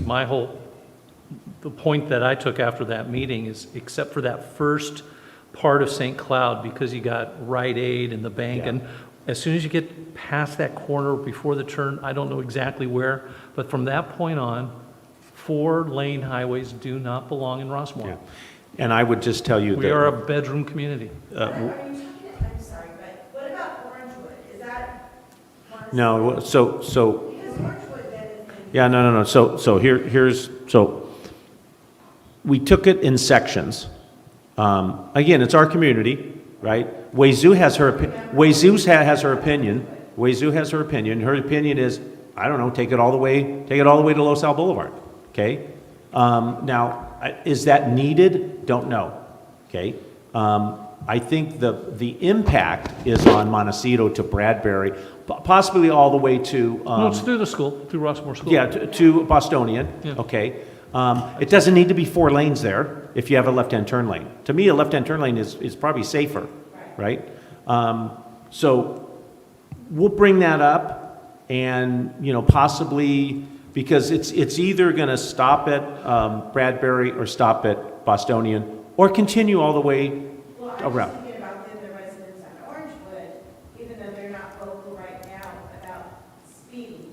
Yeah. Even though they're not vocal right now about speeding, if you've got this certain area that's now 1 lane with a left turn lane, Yeah. and then it opens. It's not consistent. It's not consistent. That's just my. We'll talk about that on Monday. We'll talk about that. So the turnabouts. So Wazoo offered to put up, and Maureen said it, a temporary one, to see if we like it. Okay. So, and that's where we're at with the traffic people. That's very good. I mean, that's a pretty good offer, right? So it's just a temporary one, with plastic. If you ran over it, you'd be running over plastic, right? But it would be reflective and all that. It's going to slow you down. It's going to slow you down. Is it going to work, and how will it work during the school? The crosswalks, I asked about the crosswalks. The crosswalks work the same. You just stop when there's someone crossing. Okay, if you're in the middle, it just ties up the whole circle and everyone stops. But you certainly cannot blow through Bostonian like I witness all the time. You're not going to be able to blow, or else you're going to have some damage to your car. The other reminder was there's no jaywalking law anymore. Oh, You can jaywalk. Yeah. Crosswalks are kind of. Yeah, exactly. Yeah, in the state of California now, crosswalks are kind of obsolete. Yeah, imagine and so are the laws of stealing things out of Those stores. are obsolete too. Okay. So anyway, there's a lot of details to decide. So I would encourage everyone to come Monday so we can discuss and debate and talk about all of these issues, and hopefully come up with a solution to make Montecito, and to Maureen's point, if we will talk about all the way, because I think they're willing to do it. And that's purely residential. I understand when you get near the Rite Aid and you have the bank and you have a certain amount of commercial access, but once you get to that one corner, it is residential. Yeah, you can't do. I think they make so much sense. They slow people Yeah. down, much more efficient Yeah. signals. Yeah. Everywhere I go, I'm seeing roundabouts. I mean, first few times Yeah. I go through it, it's what I'm getting used to. Yeah. But they work. They're all over Europe. They're everywhere. It's a thing. Can I get some clarification? Yep, first? hang on one second. So, Joe, I see this attachment to this report, and it says establish a voting process, but a couple of moments ago you said establish a survey. Which is it? Because a survey and a vote are completely different. And I know Wei Zhu, when she was at our traffic committee meeting, said maybe there would need to be a vote. She was like, it was a comment, but I think in the sense of her getting cover, so that she's not blamed for whatever decisions made. I don't see how you're But going to. I want to be clear that whatever we're saying is the both process. of those words were used, voting, survey. I think it's all in one, if I can somehow answer that. I don't think there's one or the other. I think she's looking at it holistically and maybe coming up with a survey to get feedback and maybe use that as a vote. I don't know. She wants support. Consensus, yes. I understand, but if you say there's going to be a voting process that people are coming to, people will expect that to be on a ballot that's in November. I can tell you right now, Joe, are we going to have a ballot at Monday? We're not going to have a ballot. No, but I don't want to say it. I don't want to say voting. But again, a vote could be all those in favor. Okay. You know. Well, to the question, has this flyer been mailed to people? Joe? It moved. Oops, I moved. I had the visual aid. How the heck did it jump all those pages? No, Joe, this is your flyer, right? The blue? Yes. Yeah. Has that been mailed already? With Wei Zhu's input. Yes. So I see what, I don't want to split hairs here, but I see a consensus and a voting process. And I think the voting process, I don't know if there is going to be a check or if it's going to be a ballot, but it's not going to go to every home for a ballot. Of course, that would be very expensive. But whatever we're going to do, we're going to create a consensus via survey or whatever. And I think that'll be discussed that night. Okay. All right. Well, I'll go ahead and stay. All right. It'll be a voting or a survey, which are different, but we'll have that on Monday. Do we have confirmed attendance by the school district? I've invited the school districts. I've met with the city of Field. Do we have confirmed attendance? Yes. They will be attending, because I understand that the reason we don't get them often on Tuesdays is because they have a conflict on Tuesday their own night. meeting, yeah. But this is Monday night, so if we can be sure that the school board, the school district will... I can't tell you they are going to be here. I've invited them and they know about it. They said they would. Okay. But if As long they as have we other know- things come up, I can't control that. I understand if they've confirmed receipt and their intention to attend, that's understandable. The other item is, I don't think it for form as it's presented here, it's not minutes. There wasn't a traffic committee meeting, so these are not minutes that would be attached to the agenda. So what follows is a draft minutes, and it... So what we have in the agenda? Yeah, so it's 27 to 29 in the agenda, the summary of the comments that were made. So what would you like to call it? It's not an official report because we didn't have an official meeting. Yeah. And it wasn't Public noticed. forum, it wasn't anything. Yeah. It wasn't noticed as a traffic committee meeting, so it can't be that It could be either. general manager notes. All right. It could be, that would be acceptable. It's just to be General manager clear. notes. Official. No. Yeah, because No, it can't. It's not official. It's not official. It's No. general No, general manager's manager notes. notes. Right, so just, Yeah. Yeah. Perfect. so that you don't have to sign it either, Tony. Yeah. Huh? You don't have to sign it either. Good. Well, he was a witness. We were there. Yeah. We were there. We but were there. We were having a Yes. county meeting. If you recall, that was a board member. Yes. Board meeting for the first time that I recall. It didn't happen, so. All righty. I would add that separately, I was contacted by someone with Hopkinson and someone involved with Weaver wanting to know even how to be involved with the traffic committee. So this is why I'm bringing up the school and whether they're, because I don't blame you, Joe. I want to be able to say to these other people, you know, If I Dr. can- Friedman's not showing up and we need him If I here. can get someone's names, I'd be happy to talk to them. Okay. I understand. I just have to be careful for their sake that they're not jumping ahead of him either. So it's for us to use the proper channels first. But Yeah, I wish everyone would come. Yes, exactly. It's They are it's invited. very- I've let them know. It's very interesting. The school district should be there. Seal Beach should be there. Yes. So, Yeah, they should. Yeah, they we're should. And talking the board of directors of the school board within Yes, our schools in Rossmoor. That's not all 5 of them, but it's at least 3 of them. yeah. So I myself would attend, but I'm going to the Monday Night Football game, so. So this do you have a question about it? I do. Okay, no, And just like when you mentioned the minutes, you were trying to figure out an idea. What about if you say you can make it brought attention to, so it's not minutes, so you don't have to sign, just an idea. And also about the 4 lanes along Montecito.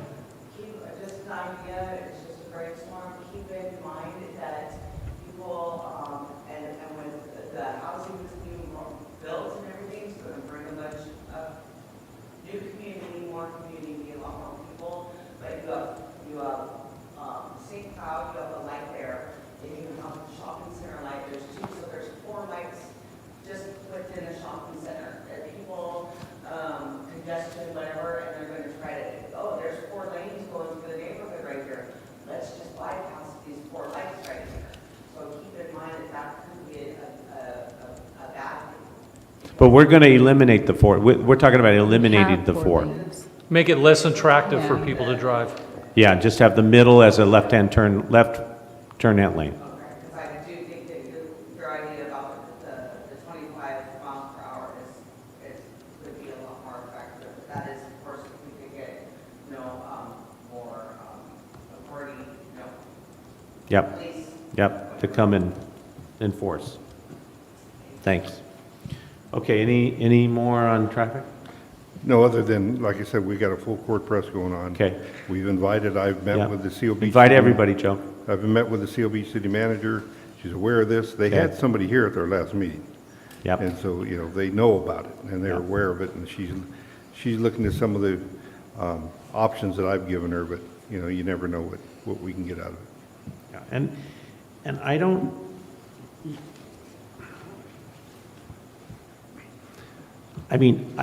hopefully it would be nice to have, 100 people there and 100 people want one particular thing, but I don't want to get anyone this vote thing, survey thing, again, Joe, what Wazoo was talking about is a future survey and vote, right? Right. Yeah. Okay, all right.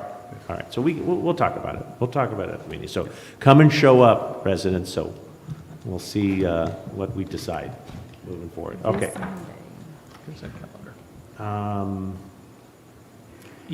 Consent calendar. Let's see, we've had, so we didn't have a meeting, so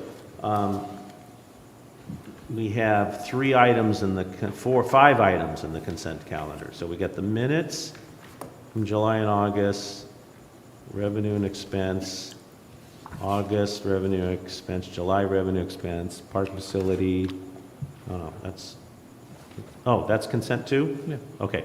Renewal Rossmoor agreement, okay. I know everyone wasn't here the last few times, so. Doesn't matter anymore. What? It doesn't matter? Doesn't matter anymore. Oh, did we change it? Tarquin, you mentioned maybe a meeting ago that You're right. even if 2 someone meetings. wasn't they're still able to read the notes and still vote to accept the minutes, correct? Correct. There you go. There you go. Thank you. Okay, great. Can I get a motion to, Motion to For accept consent calendar as is. I would like to pull E3, please. 3? August. Okay. Would you amend? I will revise that. I move to accept E consent calendars, item 1, 2, 4, and 5. Second? Do I hear a second? Second?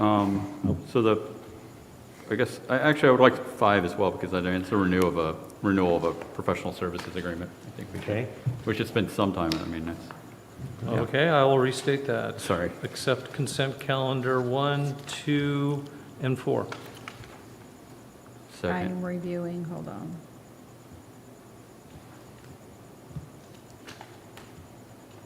We're basically omitting 3 and 5, is what the motion is. And I second. Oh, there was a second, I didn't hear. Okay. it. Okay. All right. All those in favor? Aye. Say aye. Aye. Opposed?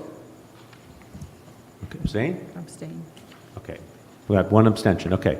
Director Barkey, it was aye? Aye. Okay.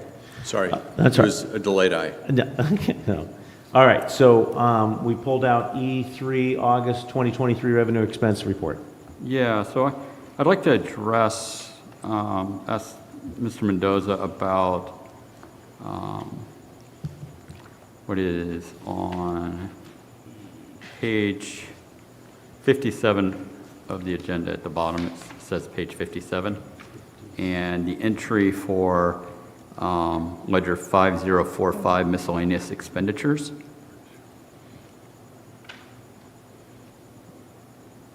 Yes. $7,500 miscellaneous expenditures is not accounted for in any discussion. What number did you say? 5045. What I'm seeing is Miscellaneous expenditures. there was we have nothing in the month, but we also have nothing committed to the year to date. So I'm seeing 0, 0. Are you looking at Director Am I looking at the right one? 530, 54? 5045. I know. At What's the bottom of the page is 57, and it has a number of $7,557. I don't have that. I don't see that. On page 57. And then you said 5045 miscellaneous. Yeah, right here, 5045. Oh, you're looking at there's two 5045s. 510, 5045, the prerequisite. Yeah, well, Okay. that's fine. Okay, I apologize. All right, I see it. Okay, now I see it. Okay, what's your question again? What is the $7,557 regarding? Expenditure. I would have to get back to you on that. I will get back to the board on that. That's a lot of money. Yep. It's a lot of money, but it's something that's budgeted for 21,000. So you've it's covered- within budget, we just don't know what makes up the 7.4. Right. 7.4. So It's the question within is, budget because it's 37% of the budget in 2 months. well, I wasn't part of this budget approval, but this board approved an appropriation of 21K for that. Was Yeah. it ever articulated what So that was? I would say on these revenue, if you have questions like this, we should send them to Mr. Mendoza so he's I prepared. understand, and I apologize for not having it any No, earlier. that's but fine, but I mean, we're going to have to, I would say, you know what, we'll have it for, I guess, next meeting? Yes, we do a variance report, but this is the second month into it, so we picked and choose 2 or 3 items, as you can see in the back, and that were really significant because we, like the administration of workers' comp and insurance, they're up to 90% because you pay at the start of the year. Right. I would have to look into this. I don't know off the top of my head exactly what 5045. we purchased, but I will get back to you. Under 50. And next month, you'll have more of a variance report of situations, like earlier on, I was writing notes also. I'm kind of concerned about some of the utility bills that, I see here, that if we stay on the projection, it might go over. So it was good to hear from Mr. Vaccarelli, took some notes, and we're going to pay attention to our utilities now. Because, right now, if we stay at a projection right now that I see we're at, we could possibly go over a little bit, but not much. Okay. But on 5045, I would definitely get back to you on that. It'll be in the variance report. Yeah. All righty. And then just a minor correction on page 55 under 3,400 rentals and permits. What page, I'm sorry? 55. 55. Okay. Category 3422 is the misspelling of violation. Okay, got you. Now, that is actually something in a system that has to be corrected, correct? Yes. Meaning this isn't someone goes Type it in. types in a No, report. it's This is, Yeah, it's a title of a, okay. Yeah, we'll take care of that. 3422. And then, just to help my colleague here, what he's asking for previously is the journal entries that make Yes. up 505 on a line item journal basis. Yes. Okay. Yes. Thank you. You bet. That is all. Yeah, I mean, that's a very good, I would say anything miscellaneous over X number of dollars we should have. I mean, we kind of talked about like the 10%, right? If you take I agree. I mean, annualizing something. just the word miscellaneous, okay. Well, what is it? that 5045 shows up in all these different accounts. Yeah. So we have a lot of miscellaneous, so the discussion for budgeting in the future is Let's define, or, define what, if it's, unless it's within that 7,000, it's 18 things. yeah, But at least, you know, yeah. we should know what the journal entries are that make up the account. And look at this. Siri thinks I'm talking and asking it something. Isn't that crazy? What's it going to do? Stop. Okay, No, Director again, Stroh. the explanation, and it's not an excuse, but the explanation here is, we're the second month into this, we're going to see more of a variances, and that's when we'll start pointing them out, Sure. probably this quarter, yeah. Yeah. Okay? Director Soils, what, the next one, your next item? Item 5 is the renewal of the professional services agreement with our hearing officer. I don't really see much objection, but I think that when we renew a contract, we should at least confirm that we all are, I mean, I read it, it hasn't acknowledging it. changed, I mean, it's a change of the rate. yeah, the rate is increased, cost of living. With that, we also, if you are looking, so what brought my attention to that was in the August financials, we did have a $300 fine that was issued. So if there's an objection to that, then we would be paying Mr. Renesis. And so, you know, it may have an impact. It didn't have an impact last year because we didn't have any hearings. But, you know, just, if we're going to change the pay of someone, we should, you know, be all confirming that we know that that's taking place and it's not just. This is, what page are you on, Nathan? It's The renewal contract? page 65, Thank you. E5. 63, okay. Well, it's now out in the open. Mr. Mendoza, why don't you bring us through agenda item E5? I'm sorry, I overstepped my bounds. That's your thing, I'm sorry.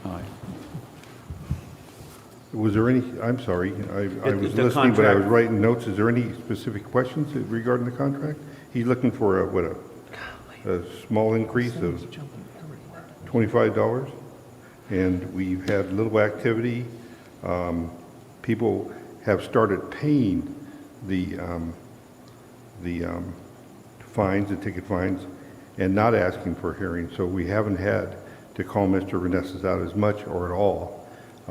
We have, like Director Cyril said, we have imposed some fines, but people are complying and coming in and paying the fines. So there hasn't been a lot of activity. And I think through our education process, people aren't trimming their trees as often illegally. Some are happening because they just don't know, or the gardener does it, you know, and Mary deals with that and tries to work it out, but yeah. Thank you for the update, Joe. Move to go ahead and approve. Anyone else? Any Move other to questions approve? on the renewal? No? No. Okay, Then I'll second that. all right, all those in favor for E4? Three. What is E3 E5. and 5? Aye. Say aye. Aye. Aye. Aye. Aye. Opposed? Okay. Let's see. Okay. Public hearings, none. Resolutions, none. Ordinances, none.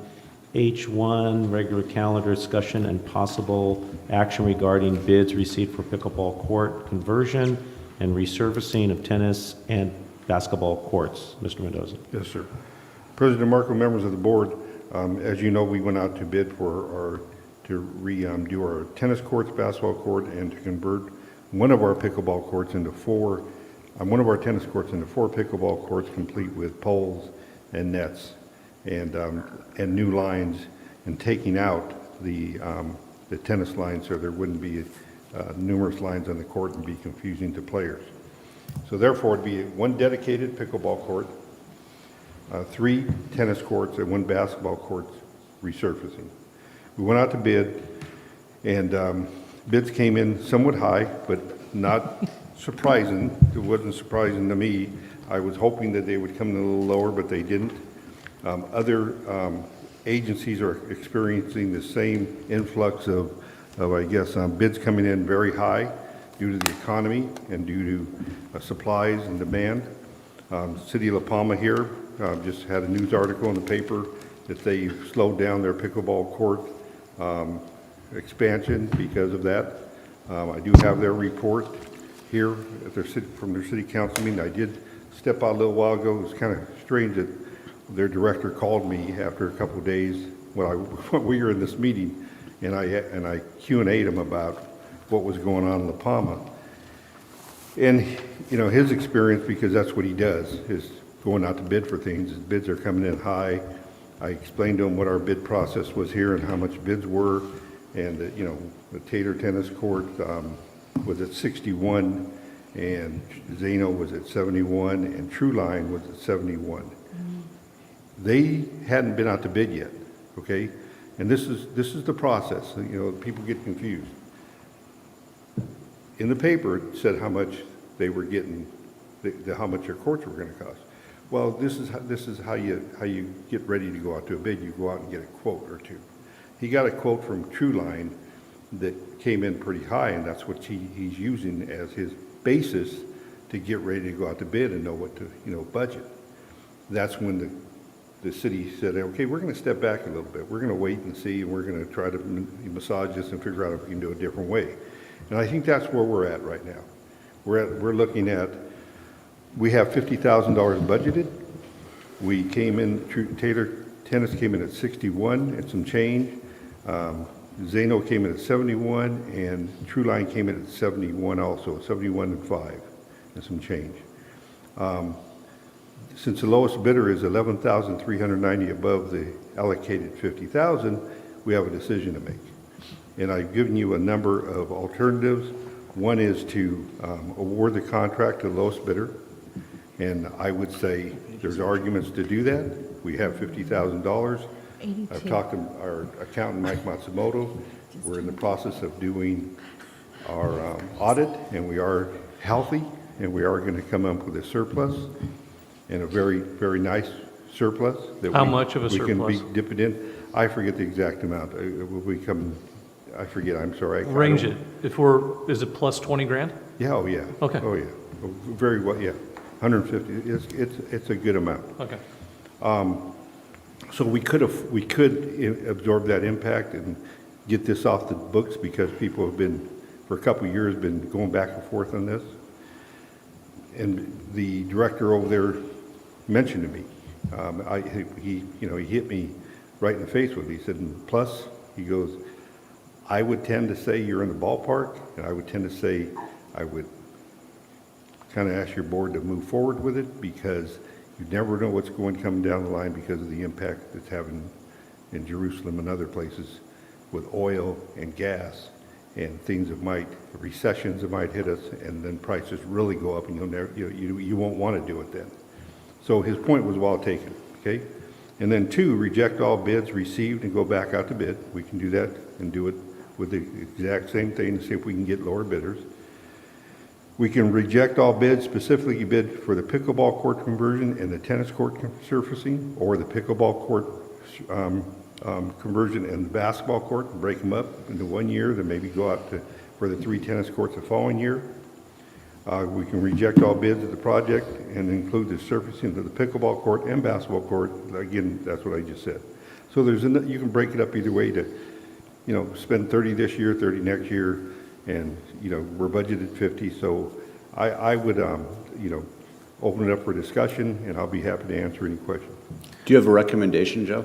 I would tend to recommend that we just get it done and go for it.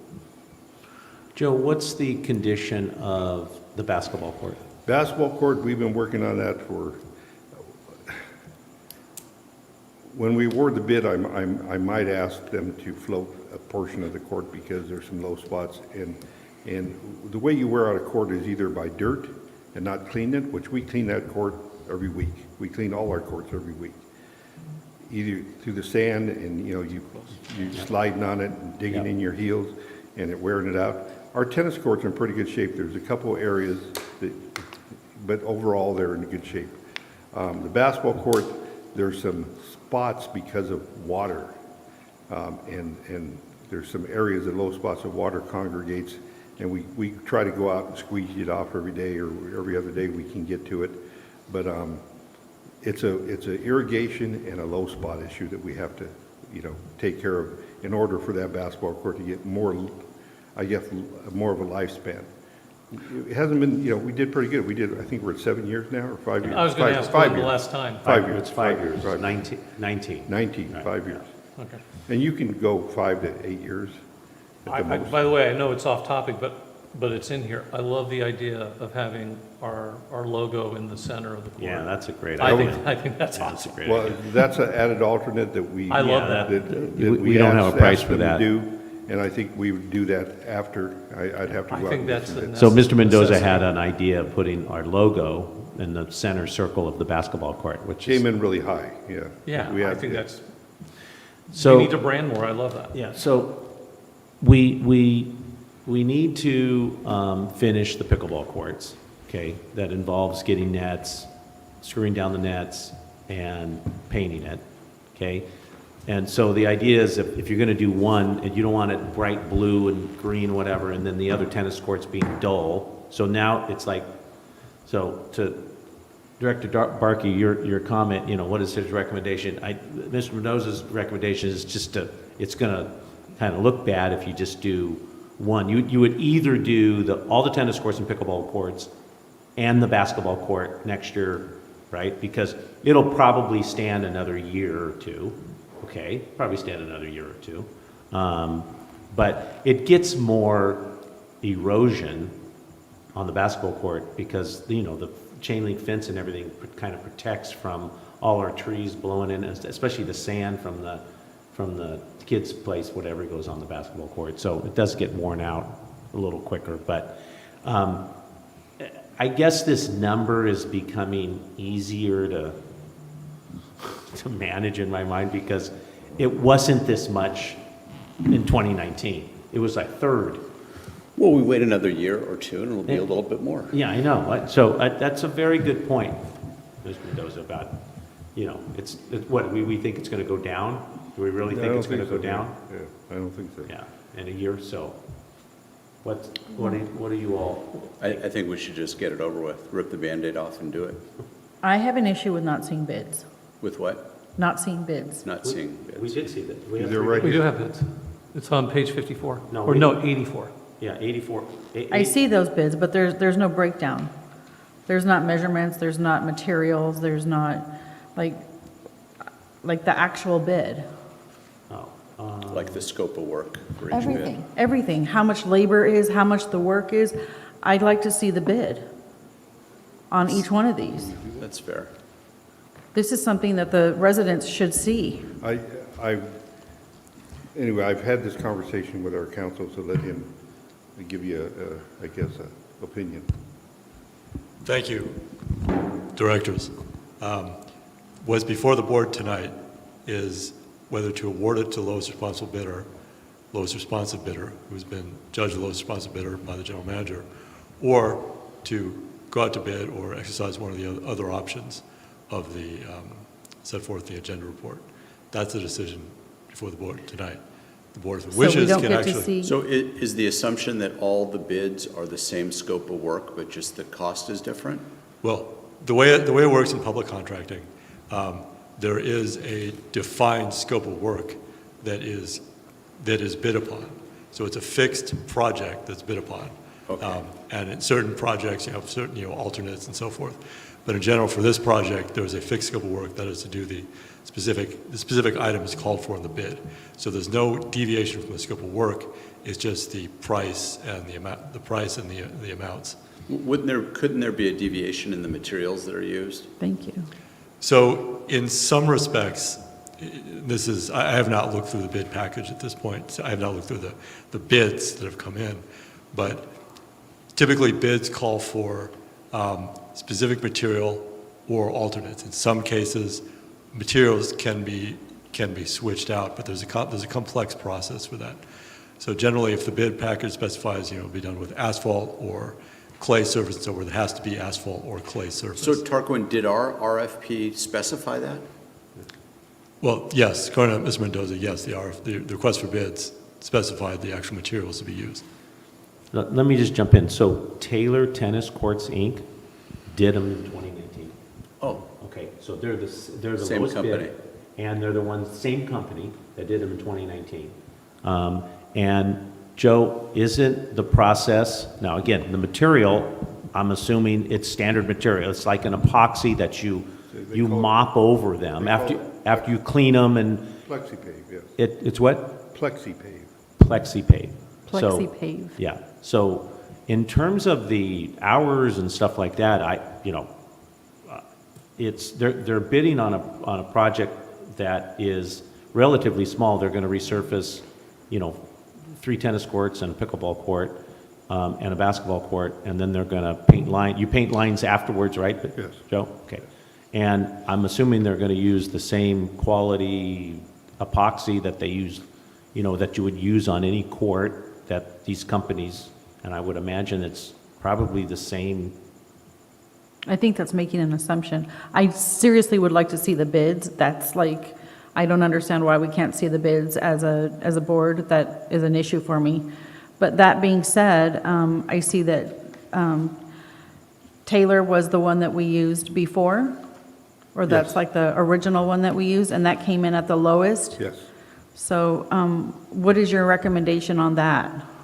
My recommendation, if you're asking me for a recommendation, I would go with You got to see all this stuff, so I would go with the lowest bidder and award the bid. If it helps you out, That's- Director Shade, on page 83 Mhm. is the bylaw notice that he had to take out in the paper, which details about the bid package, talks about prevailing I just want to wage. see, I want to Did see you see labor this? costs, I want to see. Did you see this part of I did. everything? I want to that see the okay. breakdown. Did they, the various bidders, did they provide something like that? Or they just give you a number? They had the option to give us a number or give us a breakdown. I believe, Carolyn, refresh my memory, Zano gave us a breakdown. Zano did not. Zano did not, but True Line did. Yes. And then Taylor did not, but we asked him for one, and he gave us a breakdown, yeah. And describe breakdown. What was in the breakdown? How much, if I remember correctly, how much poles were, how much, stripping was, Just like you get any job done. sandblasting. how No, much- but did they tell you the manufacturer of the Oh, yeah. epoxy they were going to use? Sure, all that, yeah. All that stuff. So it was a line item, Yeah. what they're going to use, labor costs? And it met our requirements, yeah. Well, if anything, this page 83 says, go to see Joe Mendoza because you have a bid package. The big package, yes. You have a bid package. So that would have been good to see the bid package.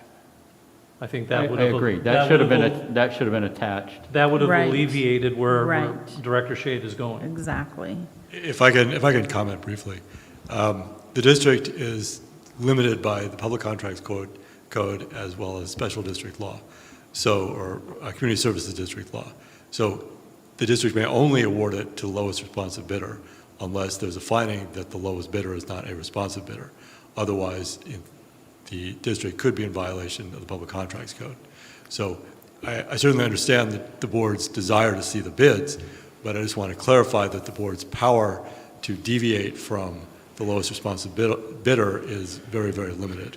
So even if we wanted to go with the higher one, we'd be Correct. You'd be in violation of law. obligated to go with the lower one, Lowest like Joe responsive said. bidder. Correct. Unless you had a compelling reason. Right. I'd like 2 points to be raised.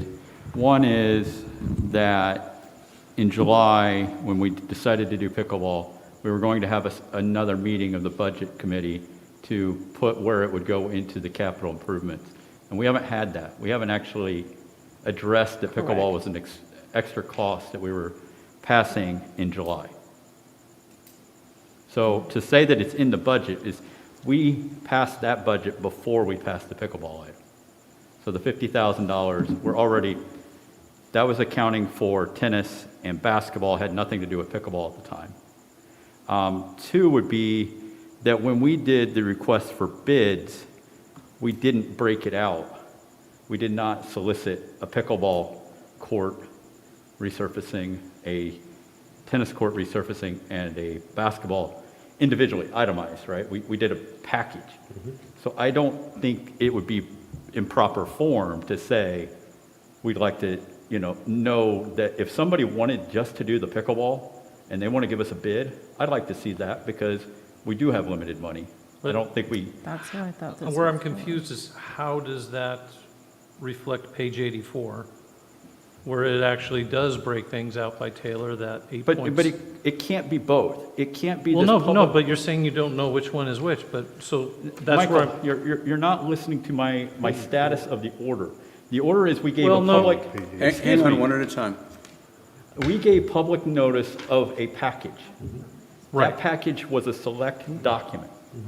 After the fact, which we sat through in committee, Okay. we realized we were over budget, and we know there are parts being now separated. But my point would be, I'd like, if we're going to have to separate the bids, I'd like to actually go out to bid for separate, because if somebody is sufficiently good at pickleball courts and they're a better price, that's the one we want. I don't think that that's accurate. I don't think. But we there's- we can't make that judgment. My problem Well, is I- we again, didn't put it wait a out to minute. I'm public going to notice. rely on our general manager. The people that resurface a pickleball, a basketball, and a tennis court, is it the same type of company? Yes. Or is there a company that just does pickleball? No, they all Okay. are. Well, And are no, these- that's not accurate, because we got 3 bids, and one of them didn't have a pickleball itemization.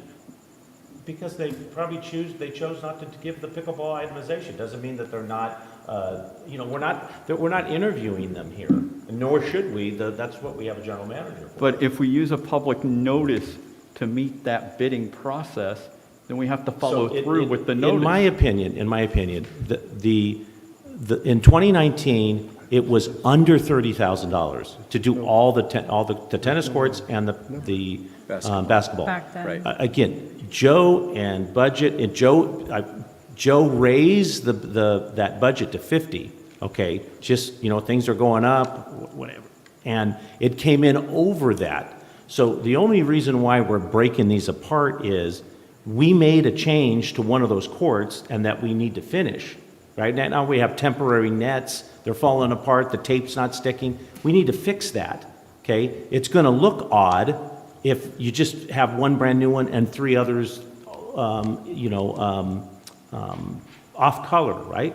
So that's the only reason why we're breaking this apart, is because it went over. Yeah, everything costs an exorbitant amount of money now, right? Before it was, in the $20,000 range, right? So now the lowest one is $61,000. So the only reason why we're breaking these apart is, okay, do we need to do all of them this year? That was the only reason to break them apart. We didn't ask them to break it apart, but I'm sure Joe asked them, though, afterwards, could you break it apart? Didn't you ask some of them in talking with them? Let me be very clear here, and I apologize to Director Shade. I didn't see this, there's not a number on this page, but you might not have this page. This is all the breakdown. This answers, I think, every question you have as far as, I think we do have that when it's on 84.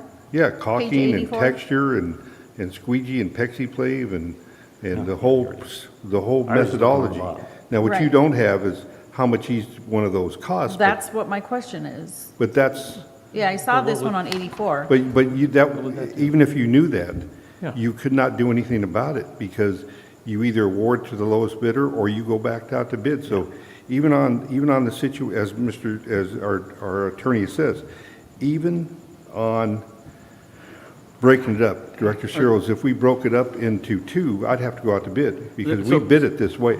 You've just made my point, exactly what I want you to see. Is if you ask True Line to do our pickleball, it's $18,940. That's $10,000 less than Taylor Tennis. Where does he see that? Taylor Tennis is $13,000 less than True Line on the tennis courts. Why are we packaging with one vendor when we could do each of those and save money? I don't know if you could. I don't know if you could. Well, then we didn't put it to bid, but we should. If I can be heard. I don't, okay. If we don't, wait a minute, Tarquin. If we don't want to do them all right now, it's going to go back out to bid, correct? Right. Okay, so the option right now is, do we want to do them all for $61,000 and award the lowest bidder, get them all done? Again, our general manager's recommendation, it's a lot of money, but you get them all done at one time. If we don't want to get them all done right now, then we're not going to award anything. It's going to go back to bid, and we can do it that way. But I don't think you're going to be able to pick and choose. You know, I want, where's the company's name? One company to do one. Yeah, one company another do one. company to- I don't think No. it's going to do it. I think they just broke them that way, be honest with you. I Yeah. think they're, Yeah. hey, you And want if- us to break them down? Okay. And if they're here. only going to do one, it's probably going to be more It's expensive. going to be more than that. My opinion, but we can try that if we want to do it that way. No. But I don't think it's 8760 for one and 18940 for the other, and you're going to get two companies out there. I could be wrong. What do you think, Mr. Mendoza? I think you're absolutely right. It's a supply and demand thing, and they just gave us some numbers. Yeah, and then after the fact, they kind of broke them up. Right, but if you go out to bid individually, you're going to get some high prices. Yeah. Tarquin had something to, I just wanted to point out, there's a general prohibition under the Public Contracts Code of bid splitting to avoid the competitive bidding requirement. So I'm not saying this would necessarily be applicable here, but I just want the board to be aware of that general background prohibition. So for example, if you have gone out to bid and then subsequently these bids are split up so that they avoid the requirements of the Public Contract Code, that could in fact be a violation. I'm not saying it is, I'm just pointing that out to the board for their general awareness of public contract law. Thanks, Dark.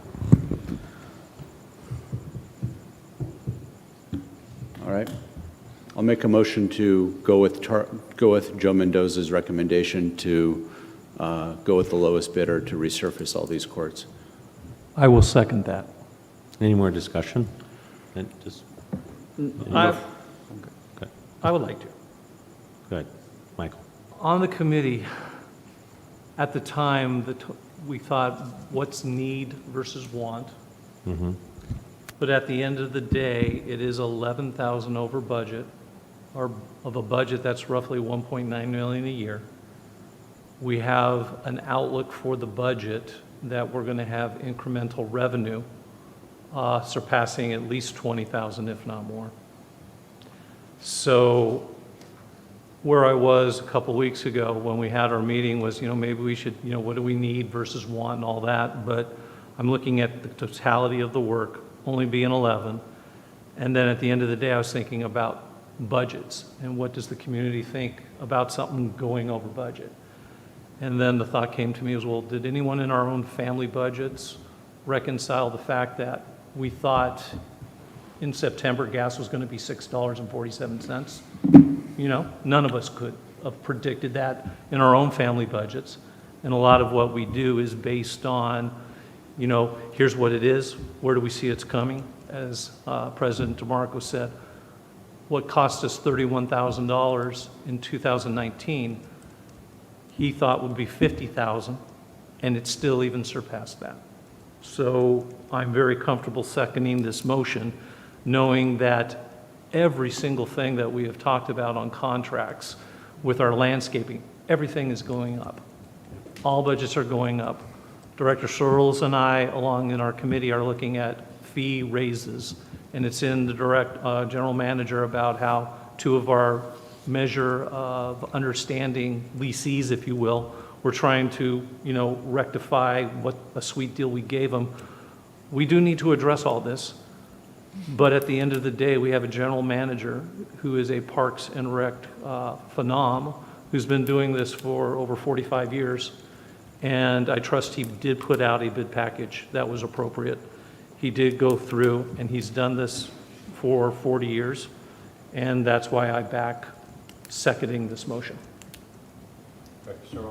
I remain opposed. As I said on the first point, that we said that we would address our budget before we allocated the money, and we did not do an amended budget. We're just going ahead and spending the money without the amended budget or capital plan. That was all we offered, and we're not even following through on that. So I understand that there was supposed to be a budget committee meeting. It didn't take place, but we could wait a month to do the same thing. And that doesn't even change other than just tabling this, but to have the budget meeting and say that it's in the budget would be much more useful than to speculate, because if we're going to say things are going to go up, then we're also going to say, as the general manager said, our utilities might be going up.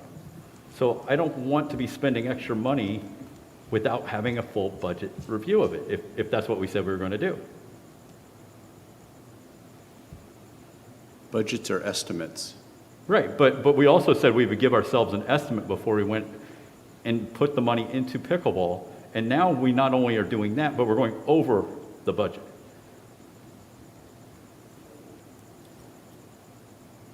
But again, this is not all on pickleball. No, We're it's a resurfacing. component. It's a heavy component. No, it costs more to do the remaining 3 courts and the. Not in the budget you're seeing. It's $28,000 for the pickleball. No, it's. Yeah, 87. $28,035. Down on 85. That's definitely more than tennis.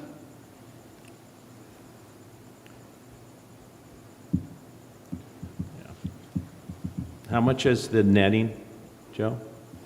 Roughly. We don't The have a netting breakdown. alone or the? Well, the this, poles? the hardware and the nets and. It's not broken down enough. The conversion, total conversion is what you see, and that includes all that.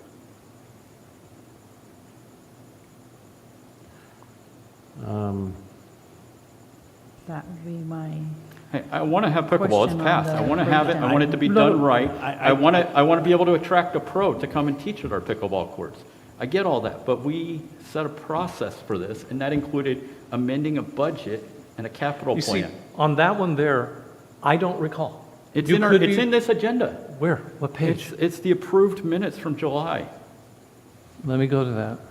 Because our normal budget process is we set a budget, which we have, and then we do an estimate to close a certain amount of months, where all this stuff is kind of halfway through adjusted. We don't adjust it each and every time we have a surprise of an added Utility expense or or a something. utility. We don't do that every single month. Let's go back to the budget committee. No, there is a This was a budget special calendar one for pickleball. that we all approved as well. So what All right. page are you talking? Because It I was- just don't recall. Oh, it's okay. I'll point it out. It's on page 37. Page 37. I'm on page 37. If you decided to go over The your second budgeted- paragraph. your budgeted amount, you would make an amendment in mid-year. That's what we usually do. Exactly, that's when this would be right-sized. But again, so have we ever done this where we go back to budget? And I don't recall. I think we did it last year. Where we did an expense. We didn't foresee, okay, all, as Mary pointed out, the rainfall we experienced. Okay. And we were going over budget and water, and we made an amendment mid-year to add additional. No. Is that what you're talking about? No, I'm talking about a special budget meeting to go over a specific line item to increase the budget. Not Because, that I know of, no. We have a motion and a second. I'll call the question, please. all right. Let's call for the question. All those in favor, say aye. Aye. Aye. Aye. All those opposed? Nay. nay. Okay. Carries 3-2. All right. So, Joe, Yeah, it carries for we'll convert them, and you're going to amend the budget, and I'm sure many other items too in the mid-year. Okay. All right, moving along. H2, introduction of amendments to policy number 5020 to include resolutions within regular calendar agenda items and to restore previously omitted language. Thank you, President Markham, members of the board. As you remember, you asked us to bring this item back. I've asked Tarquin to, he wrote this report. There were some questions about the intent of the report, and Mr. Preziosi will go over it and answer any questions. Thank you. Sure. Thank you, everyone. So, directors, just to recap, this was on the August agenda, and the board had directed us to propose some changes to the format of 50-20-30, the agenda format, to sort of avoid duplication and be consistent with the way other public agencies have their agenda. That is, don't separate out resolutions, public hearings, and so forth, which we had done at the August meeting. Although there are only 3 board members, the board members generally favored the changes to 50-20.30. There had been additional recommendations to 50-20-20 regarding public requests, and the board had asked us to go back and look at. There was an issue as to the history of the policy because there's an apparent typographical error that appeared in 50-20-22, and if you look at the red line version, that's attachment number 1 to the staff report, what's depicted in blue was actually omitted, currently omitted in the published version of 50-20. So we went back and we looked at the previous versions, and what we figured out was that this was just a typo that stuck into the board policy when it was readopted in 2015. The previous version, 2 previous versions back to 2007, had this language in it. So we're now suggesting putting this language back in. It is consistent with the previous policy. Therefore, the previously recommended changes are not needed. We're available to answer any questions, but I think that is the substance of the recommendation to the board this evening.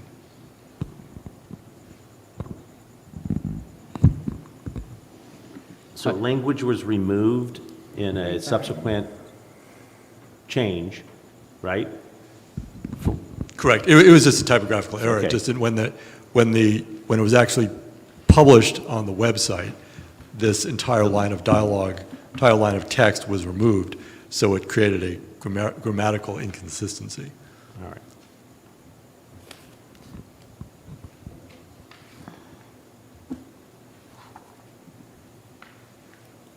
Any questions? I just want to say thank you, Tarquin. It makes things a little easier to understand that when we started to discuss this at the meeting, it made no sense to us. So the fact that there was language missing now makes a lot more sense. Now it makes sense. So it's just been gone for a decade, right?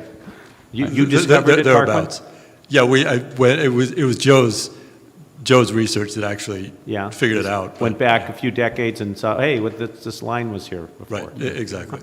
I would say Director Maynard and I, when we had our park and facility meeting, we were using the policy handbook, and one of the items that, in law you have, you get updates all the time, and the publications have stamping on each page to let you know that it's the right version of that page. We may need to look at that because Director Maynard's handbook was different than mine. So there may be other. You might have something in that book that might be different than this book. Yeah, so we just need to make sure that when we print, we may need to just print new handbooks and put all new pages in instead of what might have been someone putting an old page in.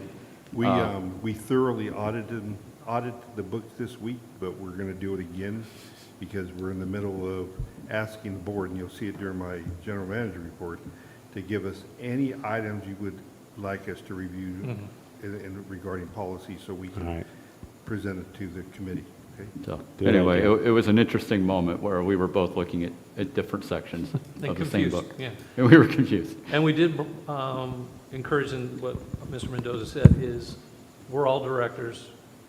Look at the policy. If there's anything that doesn't make sense, bring it up. Everything should be, if it doesn't make sense, bring it to Mr. Mendoza so he can add it to the agenda. And with this one here, I still have a hard time understanding this, just getting specific. I understand the general manager is the sole judge of whether the public request is matter related to the district's jurisdiction or business. That's very clear. I still don't even understand, no matter which is a legal proper subject for consideration by the board in closed session, will be accepted under the policy. I don't know what that means. Director. Is there some way, does anyone know what that means? I'm, Hopefully Tark. do you, I don't know what it means. Am I the only I'd person? have to read it another I'm 20 going. times. I don't know what it means. It's easier just to ask Tarquin. What is that supposed to mean? My I don't know what the my words- interpretation of this, of what it means, because it dates to at least 2007, before I was here. Me too. And before many of us were here. Funny, anyways, yeah. Is that a member of the public cannot request that something be heard in closed session. Is that what that means? That's the way I interpret it, because that would be Well, consistent then why with don't the we Brown Act. State that. Then why don't we should be so clear? Well, we're going to circle that. That's what we can circle. Exactly. So the whole point of updating this is to add clarity, adding complete clarity that we know. The way you public just said it, Tarquin, is the way it should be written. yeah, that sure makes sense. That no public can request a matter in closed session. Yeah, we can tweak that now. This is first reading. Yeah, because I kept on reading it and shaking my head going, I understand the first sentence, just that second one, I don't know what it's trying to protect, what it's trying to state. So let's get complete clarity and read it again next week. Or not next week, next meeting.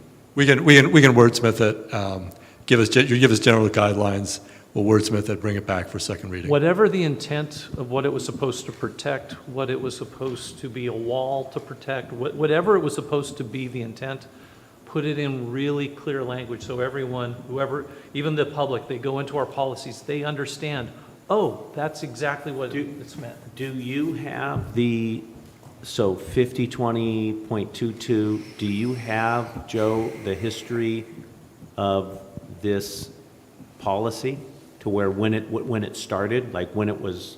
Yes. Yes, okay. So I don't need it. I'm just, so you when it appeared, I mean, maybe it appeared day one, I doubt it, but maybe it was added later, right? And I would imagine it was stated this way, correct? Because this line was missing, right? After the 2007, but I don't know. I'm wondering if there was a reasoning why they added this.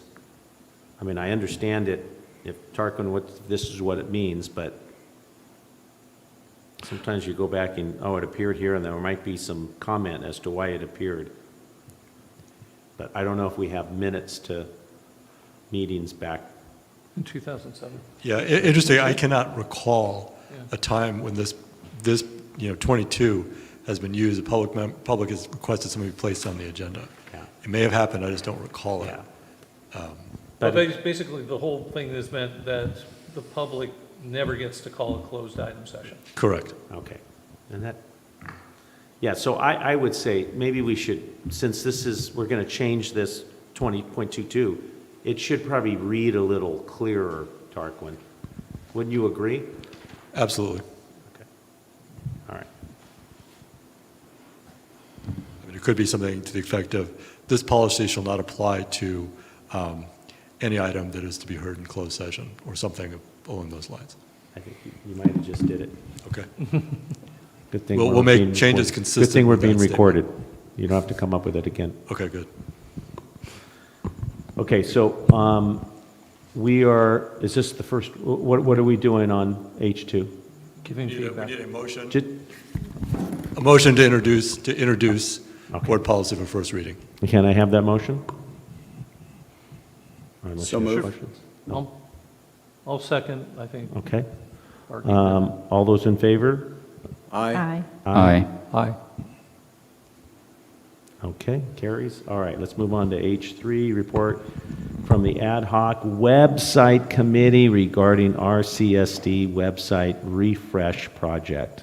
President Markey, members of the board, we met with the committee on September 19th and October 2nd to discuss the state of the website and to refresh it. Since then, we have come up with a viable vendor that we feel fits our need, and I'm going to have Carolyn give you that report. She's been on the phone with them, and I believe our committee, our ad hoc committee of Director Shade and Director DeMarco listened and we're very impressed with the organization that we're looking to maybe go into contract with. That pretty much sums it up. The company is called Streamline, and they're based out of Sacramento. And they came to us as a resource from CSDA. So they deal primarily with special districts. So they're very in tune with all the transparency that we need on the website and ways to keep us in conformance. So I know this is very important to Director Shade and to me, but And to me. I know, and to Carolyn, and to staff. And to the community. And to the community, but it literally, this was our second meeting, but it literally fell into Joe and Carolyn's lap the day of our committee 2 times ago, where the day before he didn't have it, and then he had Streamline. And it was very impressive at the first meeting. Then they did a presentation to us, and it blew us away. So I got 2 pages on it. This is, number one, they do, as Carolyn said, they work with special districts, water districts, even cities. They base their rate on revenue that the district or the entity makes.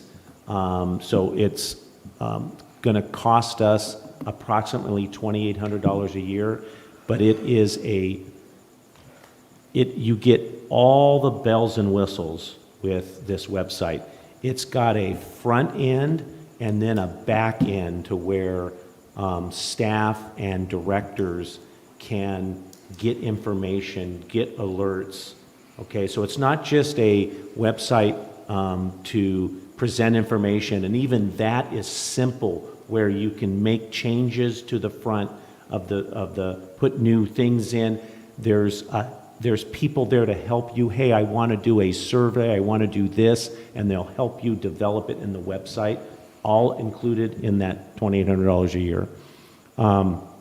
It has and Director Searles, I remember you asking this of the trash company about people making complaints and having a service ticket. And I mentioned that, does this have this mechanism, a service ticket type? It doesn't create, well, I don't know if it doesn't. It might, they could maybe add this, but there is a mechanism. If someone sends an email, okay, it's going to go to whoever you want it to go to, and staff's gonna see what has been answered, when was it answered, okay?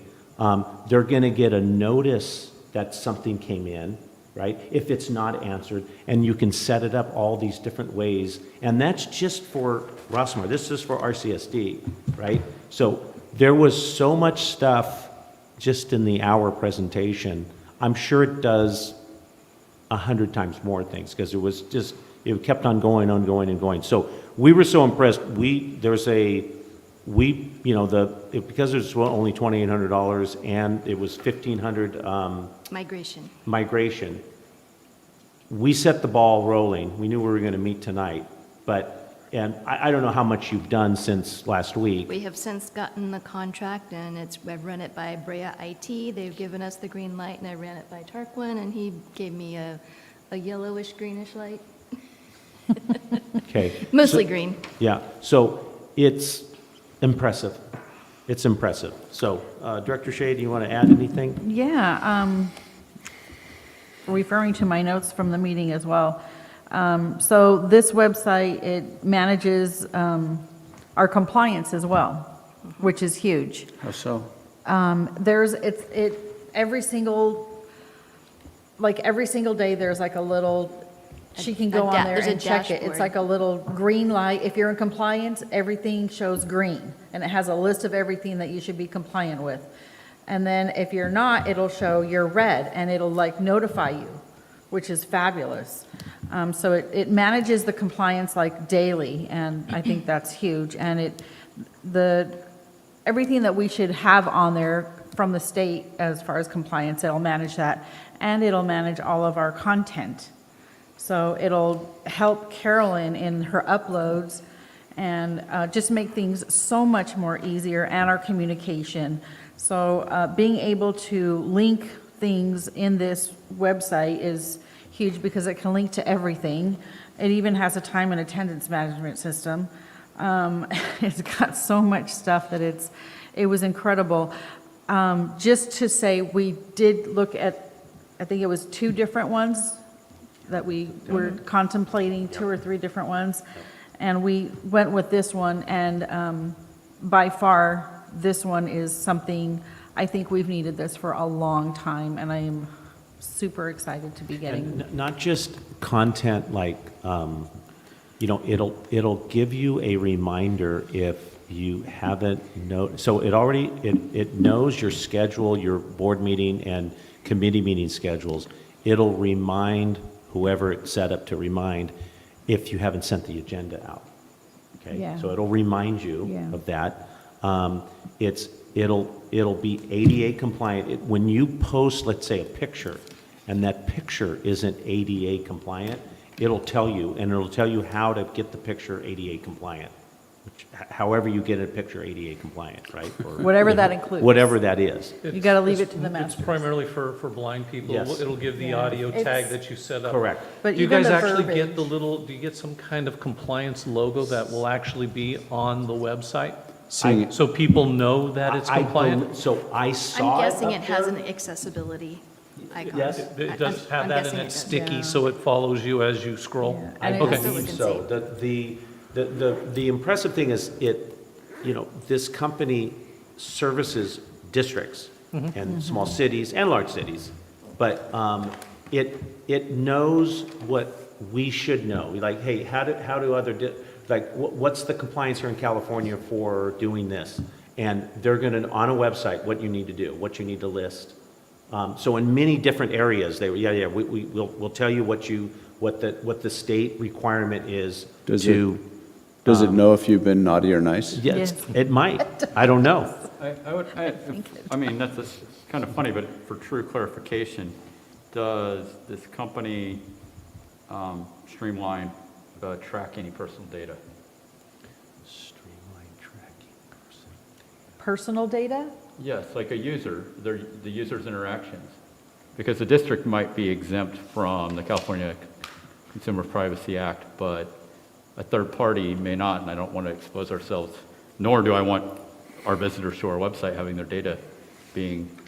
Sure. You mean if someone like logs in and puts their information in for a, No, just Whatever. tracking cookies, Yeah. moving from one to the other. yeah. Good question. I don't know. So state that again, Director Searles? Does Streamline track personal Personal information, data? personal data. Track personal data. Yeah. Track or share. Track, share, It doesn't share. I know he said it didn't Maintain. share. Yeah, Well, but but- hold. Every other website.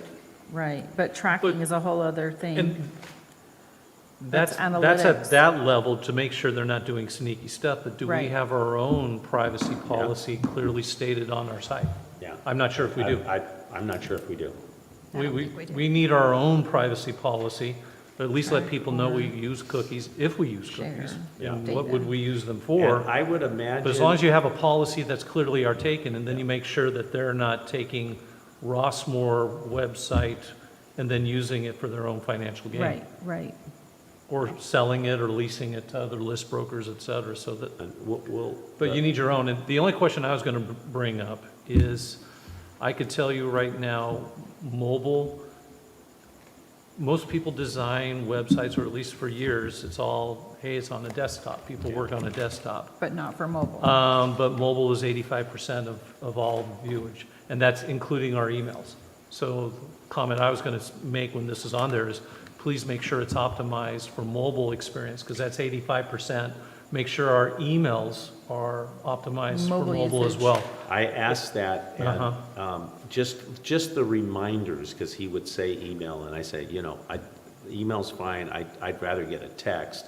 He had said that one of the things is coming, or was it Working the on. text? Yeah.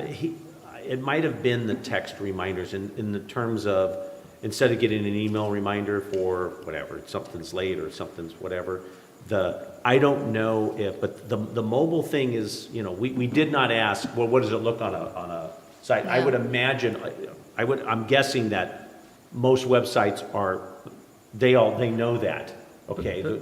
But we will ask.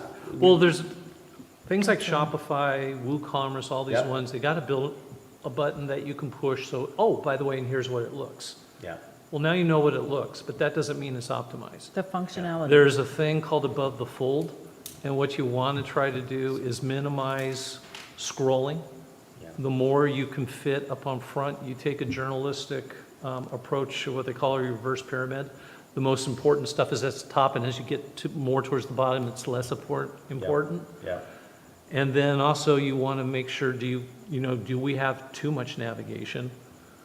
If you can combine things in one page, these are all things that will help improve your bounce rate and make sure that when people are coming to our site, they're getting the right experience that people now demand. So And I can tell you, I'm spending a ton of this with my own corporation right now. Yeah. The nice thing about even the setup of, like, they're going to set up, they're going to navigate the information Yeah. and set that up. If we don't like the look of it, or it's not the way we want it, they just change it. Formatted. Good. Can we sell advertising and banners on the website? I don't know. I know there's an alert feature on top that's very easy to use, to where you go to the They can top add a and ribbon on it's anything. alert. I don't know if you can sell. I'm sure. Is he talking about merch? It's not a problem. What? Merch? Merchandise, yeah. RCSD merchandise. Love it.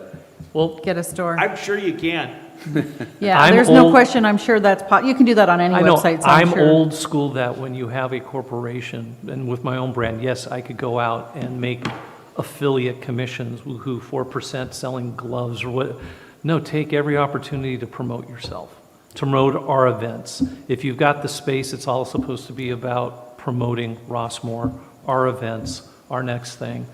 Yeah, those If are you want to easy. try to sell a shirt, I think it's funny.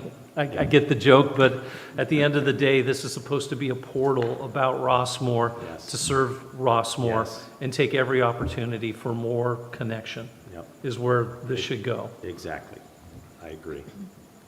So it's a tremendous improvement to what we have now.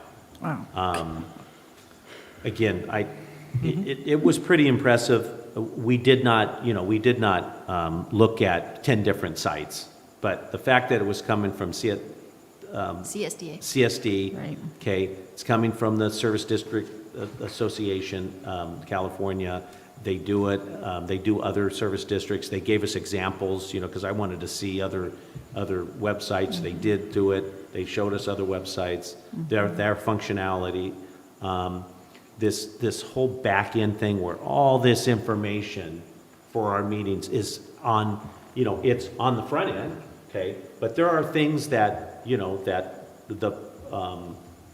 there's communication with all of us, with them, that is on the back end too, that we will have access. The staff can have access to some of it. So it's a lot more functional for a business, corporation, a district, city, than what we have now. And I bet you can do quote-unquote tickets. The fact, I think, that anybody's reply comes in, can do that. That's how it operates. Yeah. I have an app That's how it that creates operates, tickets yeah. for my customer service team. It's all So you can see how ticket-based. many tickets are processed, how many things, Yeah. see if things aren't being dealt with. Yep. I'm sure you guys can offer tickets to this. Yeah. So good for you guys. Okay. I'm excited to see what it's going to look like, especially on a mobile platform. Yep, and I'll get that, that's good, the optimization for mobile and Yeah. actually seeing, actually, Carolyn, seeing another site on a mobile, right? As an example. But not only that, but being optimized. Not just looking at it on a phone, but But being, how much are you scrolling? Are you Yeah. scrolling too much? Is it too complicated? It's all about simplicity for the consumer. This site is it's ridiculous, it's third grade. Well, here's the It's thing. super easy In your to meetings, use. you should not be looking on the iPad. You should be looking Yeah. at Right. your phone Right. and questioning everything of, why is this, I had to scroll 28 times to get to the meet. yeah. That's Right, just right. basically the Yep. way Yeah. everyone's viewing. It's Yeah. amazing. And It that's even truly email. is. The emails that we send out need to be And optimized for the phone too. data track, Yeah. we want to check on that Data as tracking. well. And I can tell you, most people's mastheads are too big because it takes up 2/3 of the screen. That Yeah. should only take up 11% of the screen. Right. Everything needs to be optimized. Yeah, it All has to be right. completely formatted Any for action mobile. on the website? No, but I'm looking forward to seeing it. Joe? No, we're good. Okay. Super Thank cool. you. super All right, cool. let's move on. H4, discussion regarding renewal of professional service agreement with Rams LLP for auditor services. President Markos, members of the board, as you know, we've been using RAMS for a number of years now. They've been very cooperative, very efficient, and timely. We are in the middle of an audit right now that we're trying to figure out a date to meet and finalize the audit to bring it back to the board this coming November and approve it. RAM's agreement, their PSA ran out June 30th, 2023, but that included this audit. So they're in the middle of completing this audit. In their PSA, they have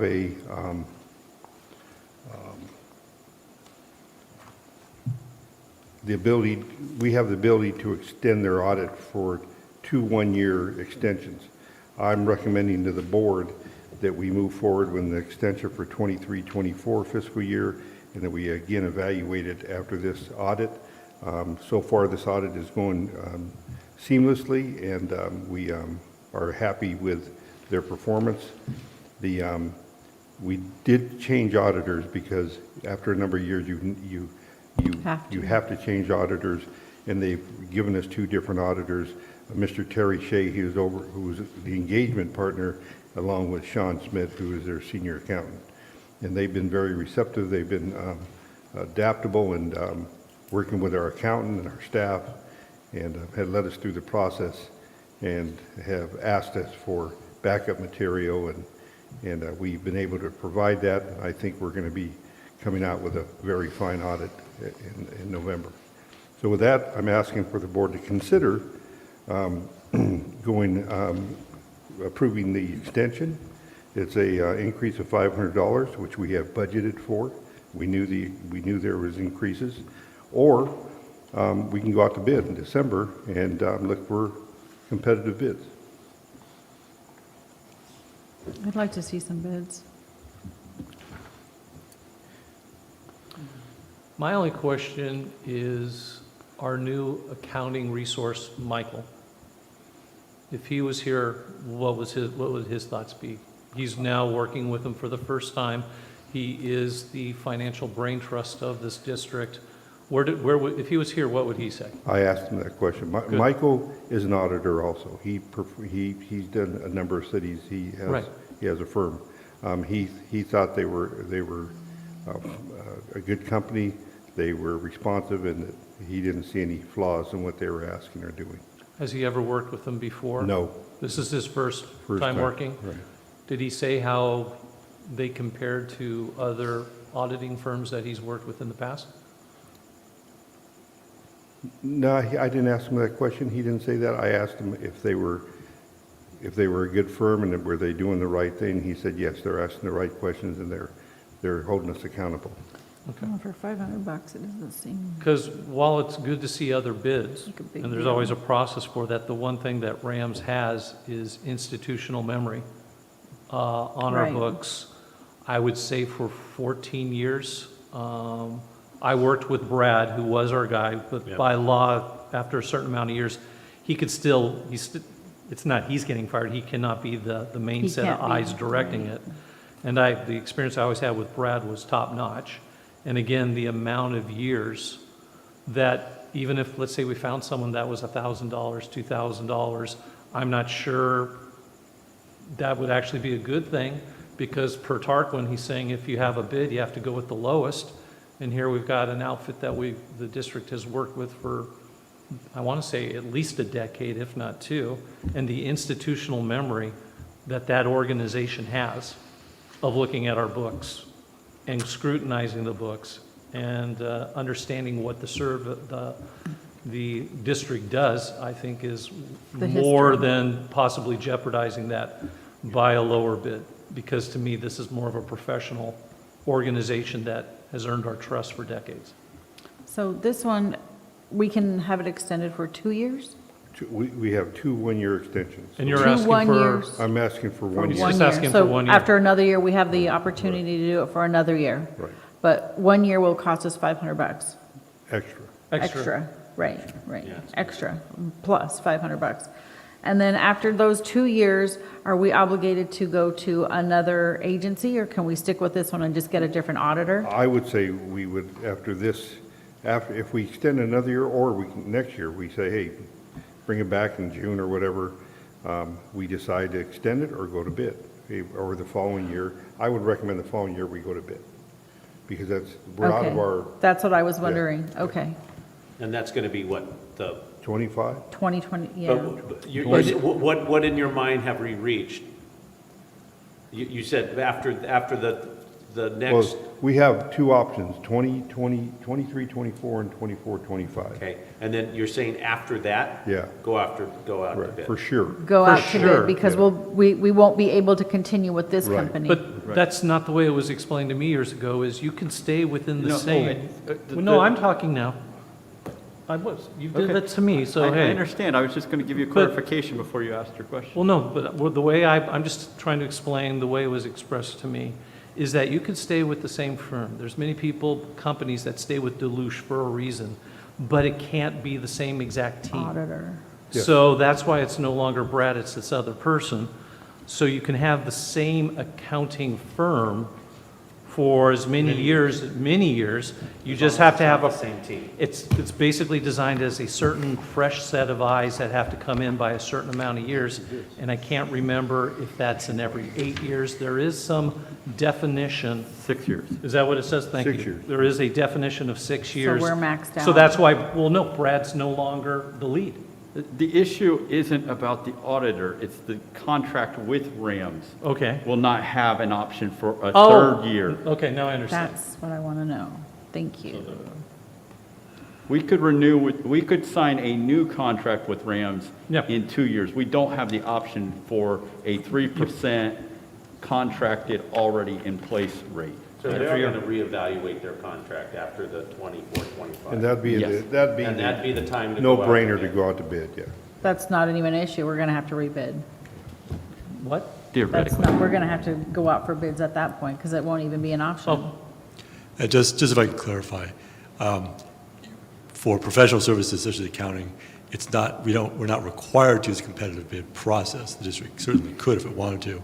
It could use any particular method to select a professional service contract, but an actual competitive bid is not mandated. Oh, okay, so we could still, you don't have to go with the cheapest. No, because it's not a. Because sometimes the it's only- cheapest accounting is not really the right best accounting. Right. It's for professional services, rules of professional services are different. For Okay. public contract, for a public works construction, that's when you have competitive bids. Gotcha. Okay.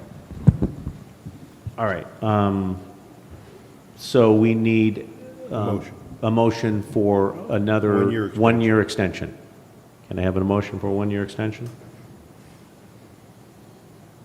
Motion? I put a motion? Sure. I'll second. Okay. All those in favor to extend 1 more year? Aye. Aye. Aye. All right. Whew, you sure this is it? Oh, okay. General manager items. Okay. President Markman, members of the board, I'm just going to go over a few issues with you and give you an update, but Vice President Maynard and I met with Supervisor Doe's deputies, his chief deputy, in fact, and we talked and asked for their support in us securing our own zip code. As a result, they listened. They're looking into it. I think we explained it very in very detail, and they understood it. And in the meantime, we've also met with, I have, Congresswoman Michelle Steele's office, and have put in a formal request through them to the postmaster. So Congressman Steele's office has taken the lead. I did hear back from them today at 4 p.m. And I had done a detailed request explaining what we wanted and why we wanted it. Zachariah got back to me today, Director Maynard, and he's our deputy, and he said that the state got back to him and asked him to please have us rewrite and give a little more general explanation and take out or minimize the taxation portion of it because the postmaster isn't in charge of the taxation. So I understood that, and Okay. so we rehearsed a little, some script that I'm going to be putting in. I'll pass it by Mr. Maynard because he's very involved in this, and I will resubmit the request. But they listen and they know it's coming, so that's a good point. And we did talk to a couple other people that I didn't know this, and we just are. This is the initial, I guess, attempt to do this. There's other special districts like us with their own zip code. Midway Cities has their own zip code. Yeah. And we have a good shot at this, and I think it's needed and it's warranted, and it's been needed for years, but things have happened since then that even it has escalated it, and that's the taxation. Would we then get our own post office? No. No, No, we still have Los, I mean, they've got enough infrastructure. They're already handling both the Los Director Alamitos. Markey wants his own post office. You want your own building. You got some land? We could put it in in the Rossmoor Center. There you go. We could put it over at the little compost park. Put it where they were going to build that gym in the... In Seal Beach. Yeah. So in the That's a city of big Seal one. Beach, okay. We'll annex it. So we're on the move. This is one of our bucket list items, and we're slowly checking it off along with Montecito and other areas. The But then catalyst was because of the sales tax issue, so that's where it was coming from, and again, this is the low-hanging fruit, fast way Bless you. to fix a problem, so. And the other items is the Personnel and Contract Administration Committee met, and we went over some contracts that are coming up for renewal. One is the Sweeping Corp of America. I believe the committee did agree that we move forward with them. Their terms are I think a 3% raise beginning January 1st. So I'm meeting with them, trying to get the agreement and have Tarquin look it over, and I'll be bringing it to you for approval in November. The other one is Brightview. Brightviews is our landscape contractor, and for some reason I asked them for a quote early on so we could start the dance, and their contract expires March 31st, 2024, so we're ahead of the game. But as we called them in, took them to lunch, talked to them, showed them our current contract, and they listened, and told them what I wanted added and deleted, and they came back with a contract that was double in price. So I did a little research on their company, and they have recently added Disneyland. So that tells me that they're telling us take it or leave it because we got big fish, and we don't need you. Yeah, they don't want us. You don't need that small pond. Yeah. So I'm going to negotiate with them a little more, see what happens, but I've already made contact with a number of other landscape contractors that are doing surrounding cities and different districts, and so I'm on the hunt. And Maybe they could carve characters into some of our trees. Yeah, really. Yeah. So anyway, Topiaries, is that what it's called? we'll see what happens there, but we have some time. Is there another page here? Yes. And then I've also had discussions with the Youth Center and Los Al Girls Softball. Los Al Girls Softball does not have an agreement with it, but they have an MOU, and we're looking into our fees and charges. I let them know we were doing that. They have since asked us to consider letting them skin the infield here on this small field in order to play more games here for the older divisions. And I told them to hold off, that we're looking into all of our, fees, charges, and requirements for use of our field, because there's some issues with residency. There's some issues with some of the free items we've been giving them for years. The MOU calls for free snack bar, things like that. So not only that, it's the name Los Alamitos. We're Rossmoor, And we're a house in Los Alamitos, doesn't have any skin in the game, and it's the majority of their residents are playing here. Yeah. And you know, my daughter was brought up in girls softball. I was a bleacher creature. I know the importance of it and, you know, what it did for our family, and it's great. And I know the value, but there's also a business side to it that we need to protect ourselves with. So what are we anticipating on raising their fees from I have no to? idea. I'm doing surveys right now. We're going to be meeting with our organization committee, right? Parks and Facilities. And we will be hashing all that out. I have no idea. But there are other methods. For instance, and I'll just throw this, I don't want to take a lot of time with this because it's going to open the discussion which goes to the committee. For instance, there's no formula. We don't have a formula. And there might be a formula for all of our nonprofits. Say the Women's Club. They hand in a roster and they have 100 people and 50 of them are Rossmoor residents, or 25. They get a sliding scale of 2 hours of meeting room free a month, 4 hours, 6 hours, depending on how many residents they're serving on a scale.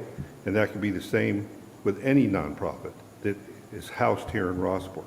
Now, I guess the other side of that is they would have to turn in their rosters. They'd have to turn in their budgets and their nonprofit status, which other cities do that. That's a requirement. Yes. Same with girls softball, same with any nonprofit. If they wanted space in our buildings and on a sliding scale, free space, and they wanted to be called Rossmoor because that's who they're serving, we would open that door for them. Same with girls softball.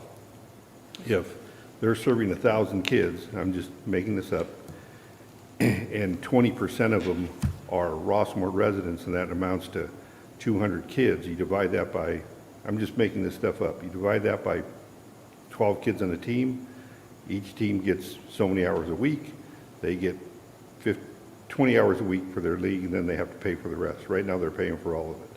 So there's a little give and take there and a little recognition for serving our residency and serving our community, and that's what I think we're here for. So I would be bringing a lot of those options to the table. And that's something that cities do? Yep. That's not, we're not creating the sliding scale, that's There's considered best practices? Some cities do, Some yes. cities, okay. Yeah, I mean, I understand all the rate hike, increases and all that. I just want to be weary of these organizations that we are, I mean, the youth center is somebody that we're partners with them. And it's like, I want to be, just weary of the fact that we're going to be throwing them some serious increases here. Is this an organization that we're pushing away? I don't really think that's a wise thing to do. That's a committee discussion, and that's, yes. And we also have to recognize the amount of cost creep we are getting from all of our vendors.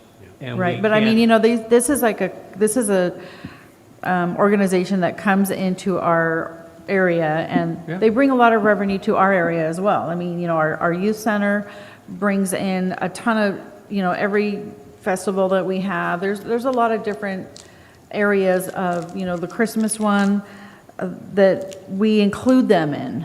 And it's like, I feel just to be aware and wary that we are partners with them in a lot of different areas, and I don't want to feel like we're pushing these people out the door and increasing their fees on everything that they do and charging them the minute they walk in the door 3 times what they did last year. I just think it's something we need to keep in mind. Good point. Yep. Yeah, no one's arguing. We've been partnering with them for eons. A long time. Every summer camp, yeah. We Yeah. get that, but the other thing is, Let's with just all not the be all rate about, increases. let's not just be all about the money, let's be about I'm the not saying community we're as saying well. that, but I don't think we're all about the money Yeah. in any of Perfect. these Yeah. organizations, and yet our fees keep on going up and up and up. I mean, it costs $61,000 just to redo our courts. Yeah. When it used to Right, but cost- look at the money that we're spending on pickleball. Yeah. Well, I mean, it's just like, let's make sure we have a balance.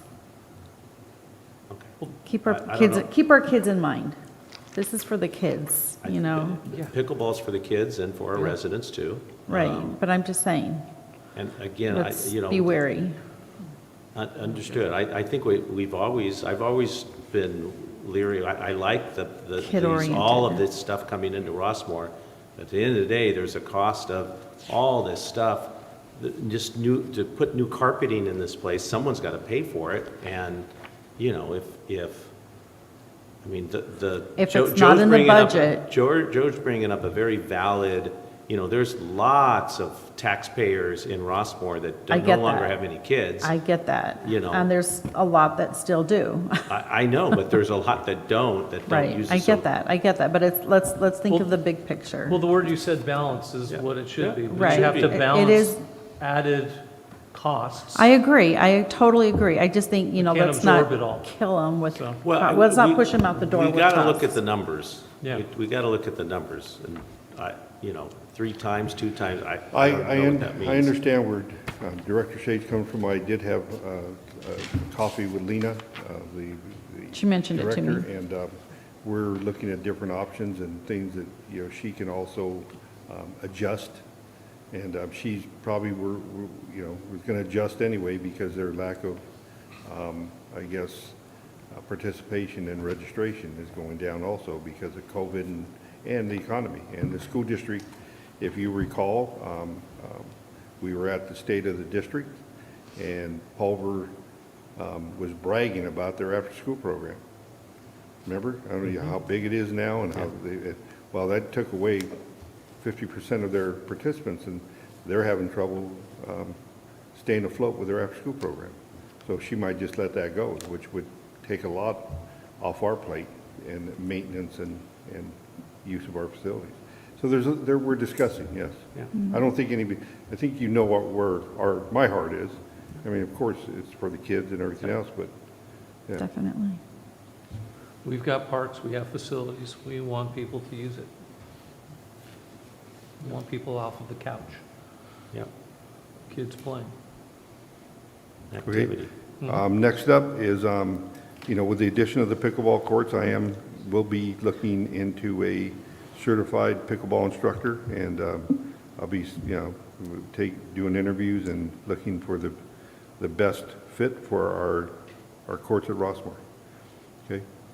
Coming up again is committee-reviewed artwork that Carolyn has looked into, and we've been looking for vendors, and she has artwork that she would like to show you and walk you through what our flag would look like, our district flag that would be flying at our parks and in our buildings and It's pretty spectacular. isn't it? representing us. I bet That's it's a the big indoor flag, surprise. because it has fringe, outdoor flag. with- I can see that you spent a lot of time on that. So- Especially with the fringe. Perfect. So you want to talk about the fringe, the indoor versus outdoor? So we're basically looking at the same size flag as what we have here, which is the Cuban flag. Standard. Oh, there's the fringe. The Yeah. inside flags would be similar to this with the French on the outside. Okay. What you see there, and the outside flags would have the French. The quotes that I'm getting include the base, the pool, the little thingy at the top. I like it. You Our own flag.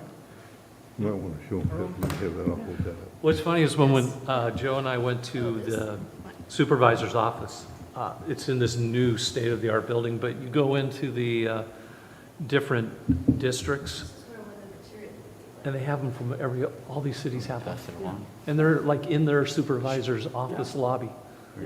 Our flag needs to be in. How big lobby. were they? They're- Big like no, that? Yeah, yeah.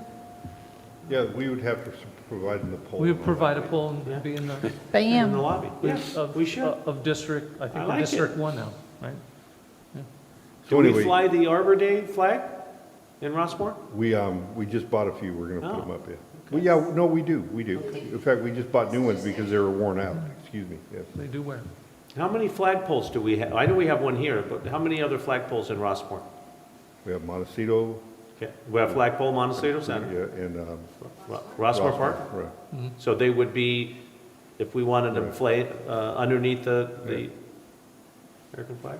So I know you were going out to bid. The bids we received were pretty high, but you went to locally to, I'm still It's waiting. expensive flags are. Sir Speedy's coming in with a, yeah, with a quote. Well, no, I thought before you go to the expense, Yeah. you can just buy a vinyl for less than $100 just to make sure, is it sized right? Does it have enough relief? Make sure you're down with it before committing to all these flags. That's all. Yeah. Kinda like a Can't get a sponsor for the flag? I mean, we can put it out. You don't want Put their NASCAR name- logos on yeah, our exactly. flag. I'm not saying They're that. gonna I'm wanna talking put their Rossmoor logo. No, I mean, resident imagine business. all the logos No, I'm around not it. saying put it on there. I'm just saying pay for it. They want it on it. NASCAR. NASCAR. They're gonna want their logo on What it. else, Joe? So in concept, we're moving towards that. Yeah. The committee also looked into the flooring project here, and I'm preparing RFPs to go out to bid, and we'll present that at the November meeting. What So did can you look guys at- come up with? Well, we came up with a floor in the middle, a hardwood, not hardwood, but a LVT, Yeah. luxury vinyl tile, and then we recarpet the facility. But Director Sills had actually a very good comment, was if we're trying to monetize and rent this room out more, and we're also trying to get more senior activity, is there a view of what this looks like, and we should at least review it, of all hardwood surface? Because that tends to be what community centers are. Yeah. If you've been to them before, does that make this a more rentable space to offset our costs? So I think that should at least be something that we review with the quote is what does that look like? And also the question is, okay, and if we went all hard surface, like a traditional community center, how much more rental income, now that we are in the same mode of what people quote unquote want, how much more does that bring? Does that increase our marketability by 20%, 30%? It should be something that we discuss. I'm not saying we should go that way, but it's something we should evaluate. And certainly, we need to discuss it and evaluate it before we do Exactly. the expense of reflooring, yeah. Yeah. I can include that as a alternate in the bid process. Yeah. And I can get a rough quote prior to November. I mean, that's a very, very good point. Yeah. Again, it's softer here, it absorbs the sound, but it's much more highly maintained. I mean, the hardwood floor, the hardwood or the linen, whatever you pick is so much easier maintained. And that's what every community center across That's why America you see has. it, yeah. So, okay. It's more interesting. wheelchair friendly, Yeah. walker friendly. It's what's the word? It varies throughout. I mean, you know, all the churches I go to have tile floors. Yeah. I mean, no carpet. Oh. Majority of churches that I Right. go to have a tile. quieter. Churches, yeah. But then you go to community centers, and I've seen some totally LVT or Congolium type material, and I've seen some carpeting. But yeah, it all depends what you prefer and how much budget you have, Yeah. of course. And for me, the whole thing, does it make this a more marketable facility? Yep. To again, help offset all these added costs that we're going to experience, Yeah. to get more rental opportunity. Yeah. Okay, so I'll be bringing a package to you, and I'll break that out, so you can take a look at how you want to present it. We can put it out both ways, and get bids both ways. I'd like to see those bids itemized. Yeah. Yeah, like Well, I the full mean, bid. all hard surface, you know, some carpet, some, you know, there'll be a menu to pick from, that they can give us amounts. The committee is, let me see here, what else? Oh, here we go. Committee asked us to review all of our policies, which is a big task. And we're in the middle of doing that. We've already audited the books. I believe they're all the same. As a staff, we're going to sit down and pick out policies to recommend to look at with the committee at an upcoming meeting. But I'm going to challenge each board member in the next couple weeks, or I think I put a deadline down here.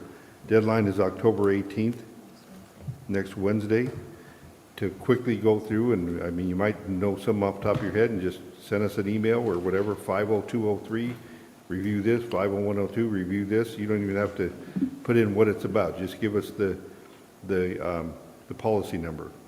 And we will look at it, we'll bring it to the committee and we'll talk, and then it's going to go to TARC, and then it's going to come back here. Okay? But so it's a process, and it's a challenge, which we haven't done this in a while, and it's good to do it. And just for a little clarification to the rest of the board, Director Maynard and I said this project did not belong in Parks and Facilities.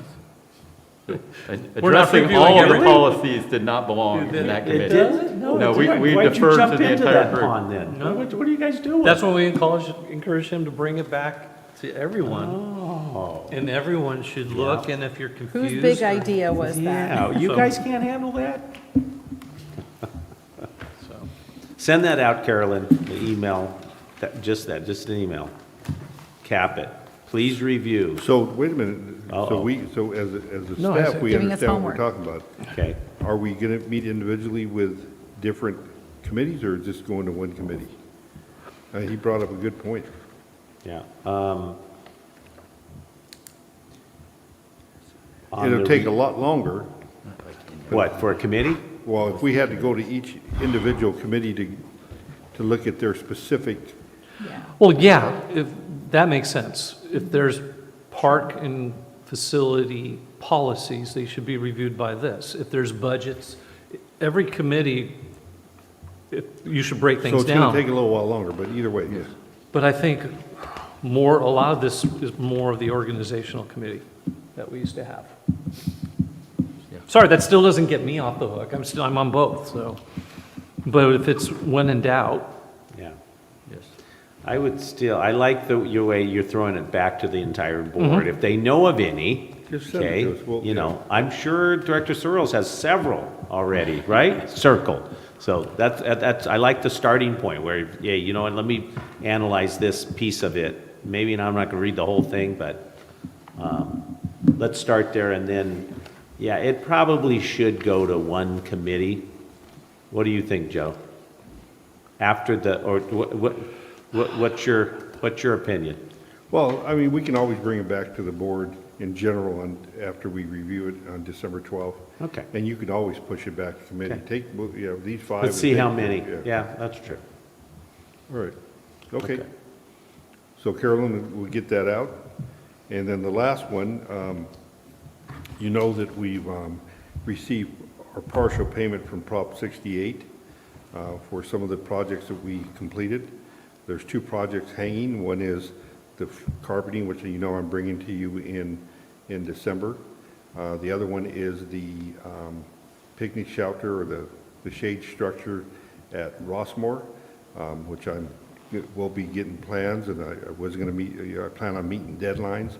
However, in the interim, got a call from the state and a form to fill out.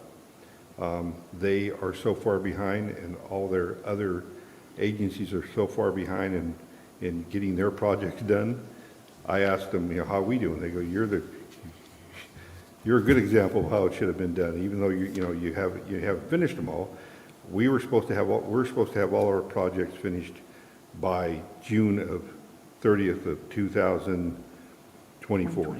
I had set an internal deadline of, I think, April or March, to have it done, so we would have our everything done in the ground by June 30th, so we can get reimbursed.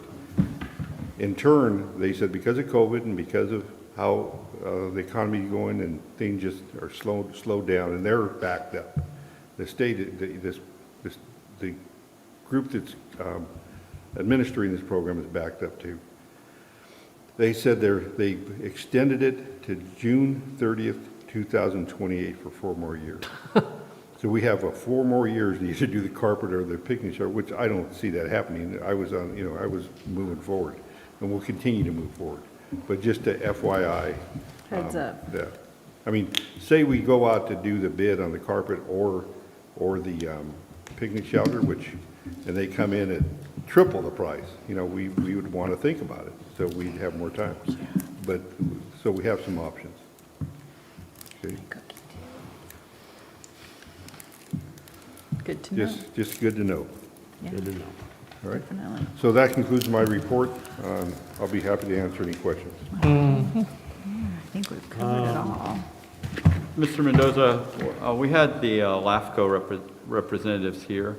Would it be possible to pull the prior municipal services reviews that they've done for Rossmoor? I know we have them. They're They're old. done every 5 years, right? That's what they say, but I don't think we've had one for a while. Yeah, I don't know the last time. I think it's more like 10 years. Yeah, since the it's last been a time. while. Well, I can pull. for the purposes of, all of us knowing what they Yeah, said what- before what and they what said they say before this and what they're time. saying now? Yes, please. See if you can find it, Joe. Oh, yeah, I can find Okay. it, yeah. I believe Henry was here when they did it. I remember Yeah. Henry was here. I don't think we had one with Mr. Ruth. Yeah, No, in fact, I know we didn't. yeah. I was on They're the a huge phone. investment. I went out to take that phone call from the city of La Palma. Did he bring that up and talk Say that about it? again? When he was talking, I ran out to take that phone Yeah. call from city of La Palma. Oh. Did he cover that? Yeah, he said we were under review, or we were Going to be? going to be In review, calendar year, fiscal year. fiscal year starting July 1st, 2024. Yeah. So 2024, 2025. Okay, Thank you. Yeah, sure, that's- no problem. So, Director Searles, you can start us off then. Yeah, so I know we didn't announce it yet. Director Maynard and I have a Parks and Facilities meeting currently scheduled for November 1st at 3 o'clock. So again, we'll be working on the fees and that discussion that we talked about earlier tonight. The other item that I know we have coming up as a district is the Health and Wellness Festival on November 4th. I don't know if Mr. Mendoza, if you would like to discuss that more, since we won't have a board meeting between now and then.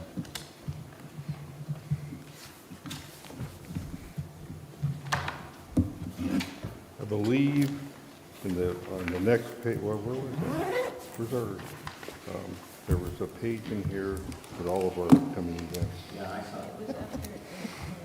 it. A4? Okay. A4, A4A, A4B. It's part of the parks and, I mean, Yeah. it's in the consent, I assume, with the parks activities. A4A. On page 7, there's a list of upcoming events that we will put, or they're already on our calendar, and they'll be posted, and they'll be, sending out social media blast regarding them. The first one coming up is October 26th. The farmers market vendor is putting on a small harvest festival, and we're helping them a little bit. And we have CHP coming out. We have the county services coming out, handing out candy, and they're going to do some pumpkin painting. They're going to do cookie decorating. They're going to pony rides, crafts, and I believe a costume contest. And then and that's from 4 to 7 p.m. Yeah, they will have another element to that, dog dress-up day or whatever. And then November 4th is the Health and Wellness Festival, and we're putting that on with Elite Special Events, and I believe Director Maynard's involved in that, and we're putting a sign-up sheet out to vendors who would like to come, and there's one registration fee that'll cover them for that on November 4th, and the other health and wellness are on May 11th. So we're encouraging 2-for-1 registrations. Bulky item pickup is November 18th, and compost giveaway that same day. Family festivals, as you see those 4 dates, and then the winter festival again. And in the middle of that, CR&R does I'm sorry, I lost my word when they shredding event. They do a free shredding event that we're trying to set a date for. So that'll be coming up also. When's the next large item pickup day? Bulky item pickup is November 18th. Thank you. Okay. Did that cover it? That's excellent. Thank you. That's all I have. Quick question for Tarquin. As a local business owner, but also being on this board, it's not a conflict for me to sponsor Rossmoor events, is it? I have a fitness sports line that I would like to, obviously, as a business person, promote to my own neighborhood. It's within Rossmoor, and we have a health fair. I would like to participate, but is that wise? Is that prohibited, et cetera? Director Maynard, if I might look into that a little further. Okay. And get back to you. Please do, because it's around the corner and they're asking for my sponsorship, and Understood. I want to say yes. So if you can just connect offline with me if I will do that. I don't want to obviously jeopardize anything. I will do that. Okay, thank you. I want to thank all the sponsors who've made this happen. We handed out a lot of plaques. And to me, that whole concept, I make my little notes, is, it takes a village to put on these things. It takes sponsorships. It takes people to attract the sponsors. So while we thank the sponsors, I also want to thank the staff for finding the sponsors and negotiating with the sponsors and making them happy and also giving them recognition. So thanks to all for that. I did go to the Heroes Lunch this past month. It was an event that was started, when I was previously on this board. It's the first time I've went, and I'm going to tell you guys, I won't miss this again. I really think we all need to try our best. I understand if you're on a business trip, you can, or if you're away, but if you can possibly make it, it was a very worthwhile celebration of the heroes who make our lives safer, who come here. It was all about celebrating them, and it was an awesome event. So I want to encourage all of you to come next time too. The other thing is our traffic committee. I want to encourage everybody who's watching to come this Monday. If you're not on that committee, Director Shade, Director Barkey, I recommend you going to it and still standing up and putting in your 2 cents as Rossmoor residents. I totally would, but I'm going to the Monday Night Football game with my daughter. It's a special she's a Dallas Cowboy fan. She's kind of converted me slowly. So we're going to go and be the LA people rooting against the LA team for the Cowboys. My younger daughter and I. So that's where I'm going to be. Otherwise, I would be here for that, putting in my 2 cents. And part of my 2 cents is the one thing that dawned on me outside of that first corridor, just the soundbite that makes sense. 4-lane highways do not belong in Rossmoor. Rossmoor speed limits should not be faster than Los Alamitos Boulevard. And we have sections that are actually faster than up by Ganal Lumber, and that's wrong. So I think I've been very vocal about, I think we're too fast. I love that there is a new legal pathway to work with the county to help us to lower speed, which is just literally identifying what we want and asking for it, and then continue to ask and ask and ask. And anybody who has connections with the county, with the supervisor, both now and the future, use those relationships to slow down Rossmoor. And that's all I have. I just want to say, I thank the folks that were here this evening doing their presentations, Captain Patel introducing us to the sergeant, and Miss Kimmy, she is passionate about her fentanyl, and that was a really passionate little speech that she gave us all, and I think it's important that we need to acknowledge the level that drug is taking over and doing a lot of damage, and I just want to bring recognition to that. Thank you, Miss Kimmy, and we'll stop by and visit you at Sprouts. Also want to mention the update with Ken and Golden State Water, and all that was really great.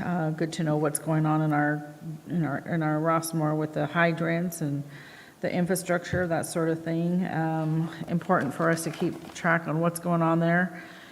I want to thank Director Maynard for attending the Heroes Luncheon as part of the board that puts that on with the chamber. I love seeing our board there. It warms my heart.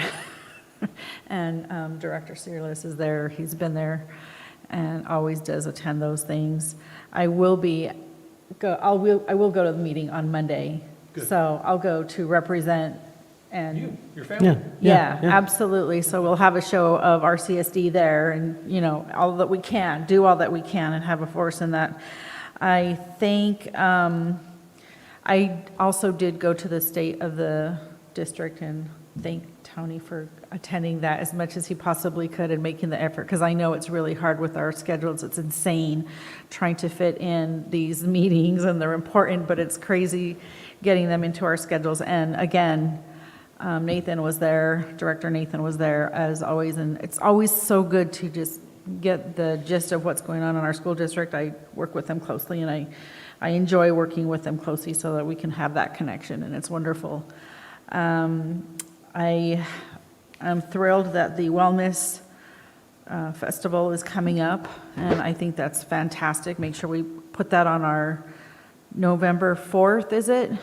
Calendar, November 4th. I want to have a conversation with Mr. Mendoza on that first family festival that's coming up for next year, because that's not a conversation that we have had, and yet we discussed that we would, and we never have, and yet it's on the calendar, so that concerns me, because we did talk about having a conversation. What's on the, excuse me, what's on The Winter Festival? you mean? No, for next year, for the parade. The festivals that are already booked, family festivals. Right. For next year, they're already booked, and they're already, like, you put down, you know, it's already out there on the, came out, but I just want to make sure we have that conversation.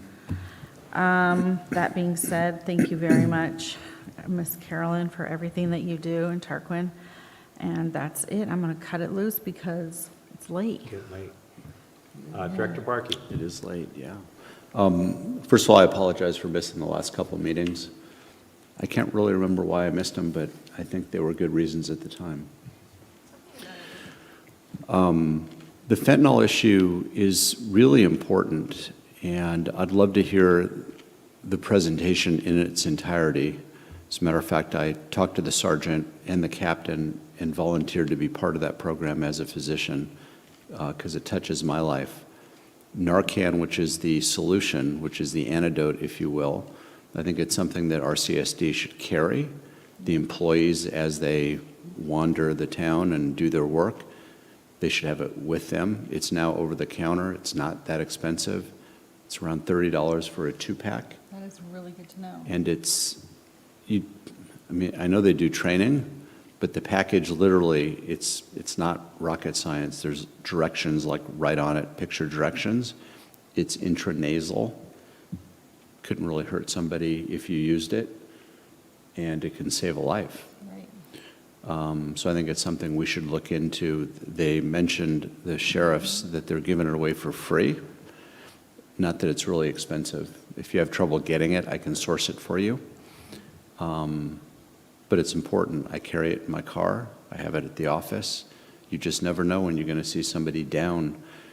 I have heard multiple stories now about people accidentally being exposed, whether it's a hotel room that some drug deal went down or some people were there using and now it's on the carpet or the bedding, and you touch it, it gets in your mouth or nose, or you inhale it, especially with little kids. And I don't know how you prevent that from happening with little kids other than educating them. And I know that's what the Sheriff's Department is trying to do. That's what all parents should do.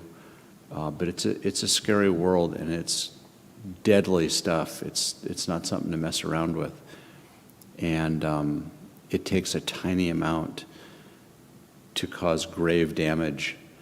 And if you've ever met a parent that has lost a kid, it's devastating. You don't recover from that. And so to the extent that we can get involved, at least in our local community, and help out with that, I think it's a good thing. Dr. Barkey? One of the questions, if I was going to the meeting, that I was going to ask is this suitable to keep in a car? Are there heat thresholds that then bring down the efficacy, or it's something you could keep in your car? Keep in your car. Even on a hot day, it's 90-something degrees? Yeah, I mean, listen, Okay. it's like anything. The expiration date, I'm sure, would be altered a bit if you keep it in the trunk of your car. But I keep it in the trunk, not in the trunk. I keep it handy. I mean, this is me. I'm in a different situation. Right. But I've been in a position where I needed to react and help people. So I have safety equipment at my immediate disposal, including a Narcan cartridge. Yeah. And yeah, just keep it in my car. Yeah. I'm happy we're doing this, because while you're saying, yeah, you can pull out the ingredients or the instructions, I'd rather be trained, because when stress happens, you're fidgeting, you're scared to death. There's nothing to fidget with. It's a spray device that you Oh, stick okay. up your nose. You just, Or- okay. And when you get it, you look at it, and there's like a cardboard cover that opens. It has like picture instructions, and you go, oh, well, this is silly. This is so easy. Okay. You literally just spray it up somebody's nose. It's that simple. Okay. And it reverses the effect of. It's Yeah, I the mean, only thing. fentanyl's pretty powerful, and the problem is, you know, Narcan was not really designed for fentanyl. It's designed for other opioids. Fentanyl is so potent, and the reason why these over-the-counter packs have 2 in it is because sometimes it takes 2 to kind of wake somebody up from the effects of the narcotic. And then, you know, it's sort of like an EpiPen. You inject the EpiPen, and then with the other hand, you're calling 911, so the same kind of thing. And then you hope by the time the police get there that the Narcan hasn't worn off, at least not until the police or fire department, paramedics, whoever you call, get there in time. Wow. I think that's hugely important for us to take note and get trained and share with the community. And I think the schools, I don't know this, but I think all school districts now, you know how they have AEDs, defibrillators? Now they're required also to have Narcan. Good. Yeah, they do.